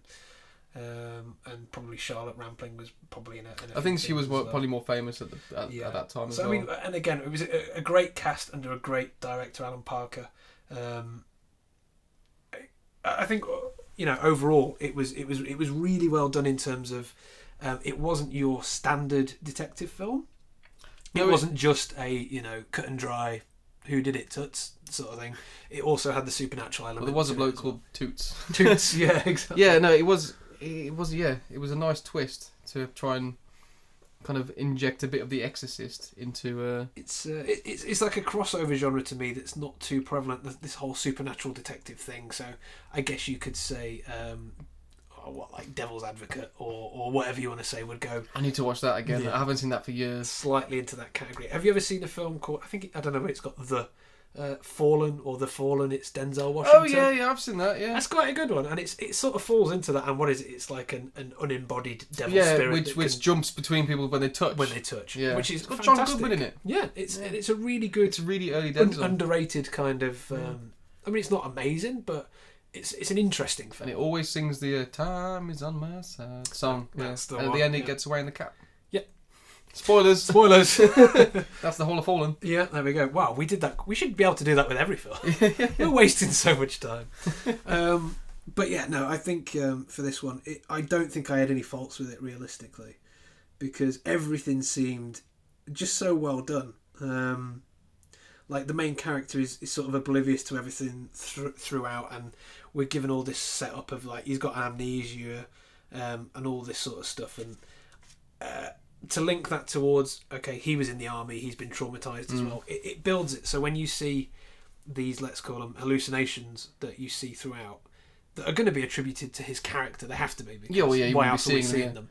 But I'll tell you what, it did a really good job of me forgetting that one had happened. Like, oh yeah, of course he's having hallucinations. After the first one, I was like, that was weird. Then I was like, and it comes back and you're like, why do I keep seeing forgot this about that? Yeah. And I really liked it because all of that, it made it so that it wasn't obvious from the get-go. It was obvious to me from the first 10 seconds that De Niro was the devil, because he said, "My name's Louis Cypher," and ate an egg and said it's a soul. So, I mean... and then offered him the egg. Yes, it's not that hard a stretch to jump to see that one. And he looks like Lawrence Llewellyn-Bowen. Yeah. But though, like I say, some bits are maybe a bit standout obvious, your whole M. Night Shyamalan Dong twist isn't too obvious from the get-go. No. It takes you through it to a stage where you can build the information with the character and still have that kind of disbelief. Like, but what about these things? Maybe they're traumatic because he was a soldier, but... Yeah, that's right. We were always at the character's level of thinking, not what the director wanted us to go, no, actually, I was thinking of this, and you missed these points. It was like, no, all the clues were there. They all made sense. And we're following this main character that we believe, and we believe what he believes. Yeah. I remember Spidey used to play them drums like two jackrabbits fucking. Got to go, son. I ain't got much time for piss and a spit and back to work. So you try one of them Two Sisters cocktails, and then you can make the whole thing up any way you want to. I'm kind of out on things to say about this film already, because I haven't got anything, dude. In terms of... I can say, specific things I liked in terms of the style of, the shots of the fan, the elevator. I thought it was gorgeous. Yeah. Every time I saw those shots, I think they look so good. That was one thing I was going to say, because for a film, I know it's a bit silly to say because a film set in the past still looks modern. Yeah. But for a film from 1987 to be set in the 50s, it could have been shot today, and it would be just as effective. Yeah. I mean, and I know because it's using the old-timey stuff, but it doesn't seem like a film from its era. No, I mean it doesn't seem like an 80s film or whatever it was because it. I suppose it's kind of, any film set in the past is kind of timeless, but then if you look at something like, I don't know, Michael Bay's Pearl Harbor, and you think, no, there was no way that was ever shot in that era. Well, no, I mean, a lot of them you get real lazy now as well. I mean, I can't remember what I was watching, but it was something recently that had, let's say, this, it was set in the 40s, 50s or whatever. But it was to a point where, let's say, you had, the grocery stores and 2 or 3 old-timey trucks, and then in the background there was a Subway. As in, like, the sandwich shop Subway. Yeah. So it's kind of like, you didn't really... you didn't catch that, but you didn't green screen that bit off. Before the invention of CG and stuff, attention to detail was so much better. Yeah, and the thing is, if you couldn't do it, you just didn't put it in. And again, though, I think something that translates as well is that there was no real HD Blu-ray, so you weren't meant to be skipping back and forth through these things. That's what I did think. When he's skipping through his wallet, I could pause it on the... I got a proper Blu-ray copy, and I was thinking, I could only just about read that. There's no way he would have read that on a Betamax. But I mean, it's like the Stormtrooper hitting his head. It's stuff that... I didn't notice that the first time I watched it. No. And no one probably ever would, but it's the fact that now, and nerds exist everywhere for every kind of thing, that someone's going to pick up on it. But it's that little stuff that's like, sure, it's a bit of a mistake, but that really doesn't matter. Doesn't matter. If you're going to say, right, set in the Stone Age and someone turns up on a motorbike, that's a big difference. Okay. That's Bill and Ted. Unless it's to do with time travelling. Yeah, exactly. But again, everything seemed, as time appropriate. Like you say, like the horse-drawn ice cart, and again, even that got tied back in because he's chipping ice. Yeah, he's frantically chipping ice later on. And even at that point, I was like, you can tell the guy's unstable because he's getting the information from Mr. Queesmark. Ethan. And at the time, the whole time, he's got that ice pick and he keeps checking it. He's like stab, and then like looking at he's eyeing it up. He's going to do something with it. So. Again, all these clues are there. All these clues that he is psychotical or whatever, are all there in the background. And again, that is my major note from the whole show, is that I was given the information, I processed it, and I was right there with that character at the end in a way that made me feel that I hadn't been duped. It wasn't a 360 turnaround like the whole time you've been telling me this and now it's that. It's not a dream. It's not a... There was no cop-out bullshit ending. I felt very well. No, I love the ending. I really like that it didn't have a climax. He didn't have to fight the devil. He didn't see him in hell. All it happened was, it was like, that's the end of that chapter from kind of Satan's point of view. We kind of lost this guy because he went to war and got amnesia. And now we got him back. Yeah. And this is just what happened in between. And again, it's, what's open to interpretation. Like, he's an atheist, he says, anyway. But what's in... From Brooklyn. Yeah, from Brooklyn. He'd have to be. Clear there's no God. But it's the interpretation of hell. So basically what he's done is like, you owe me this debt. And it could be that in the devil's mind, he's not suffering, is he? So that's not getting what the devil wants. He wants him to suffer. So his hell could just be living with the knowledge of who he is and what he's done and all these things. And that he's kind of gone back and performed all the horrible tasks on his old ties. Yeah, exactly. And it's even better, isn't it? Because he's like, I gave him a little help along the way and stuff. I gave him that push. So it's also knowing that how long has he been this person, that he might have been killing people for years and he hasn't got a clue. It's a good, well-rounded thing, and I reckon you're going to have to let me know how you get on with the book. Yeah, I'm 2 chapters into the book. Yeah. And you're almost there. It's only 48 chapters long, but no, I wish I'd read more before. I literally started it last night and I was like... That was a bit of an oversight. Can we postpone it another week so I can get through it? But no, it's... I think because I've seen the film and it's fresh in my mind, it's very appealing. And there's little bits that are different already, and I just want to know what else is... Yeah, no, I'd be interested. There's always slightly different things, but yeah, I'm going to press on with that. I might even do maybe a little comparison video for the channel of just all the little things I noticed that are different. Yeah, we'll go for it. I've got to do that now, haven't I? Yeah, we've bloody set myself up to fail. Done it now. The main difference, I had to watch this. It took me 2 years to read. 17 to review. But yeah, no, I mean, I'm happy with that one again. A great film noir that didn't adhere to too many movie tropes. A nice twist. Yeah, and again, a really easy watch, I find. It wasn't. It wasn't strenuous. I wasn't freaking out about it. I could quite happily sit and watch this one again, and I probably will, to be honest, because again, there were some little bits in it, and I want you to see Tubbs and Edward in the newspaper. Yeah, because that was just fucked up. I want you to see that picture of Hitler. Yeah, well, we'll have a look at those after this.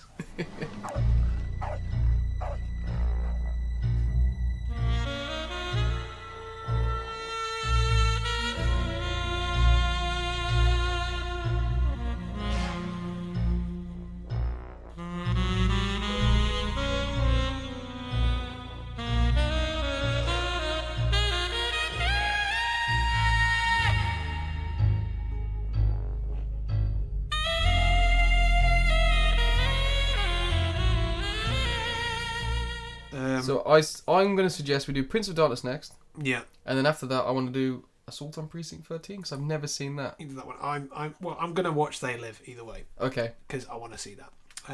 But we'll get into it. And next time, it probably won't be any of these films. No, it'll be Ratatouille or something else. Mate, he's a chef who's a mouse. Yeah. Or realistic. some shit sci-fi Netflix film that looks so atrocious I had to watch it and tell you to see it. Yeah. So we could comment on it. That's likely. But we'll figure it out. Yeah. So that's been the Plotcast podcast. Yup. I guess we're done then. I guess we're done. Ta-ra a bit. Ta-ra.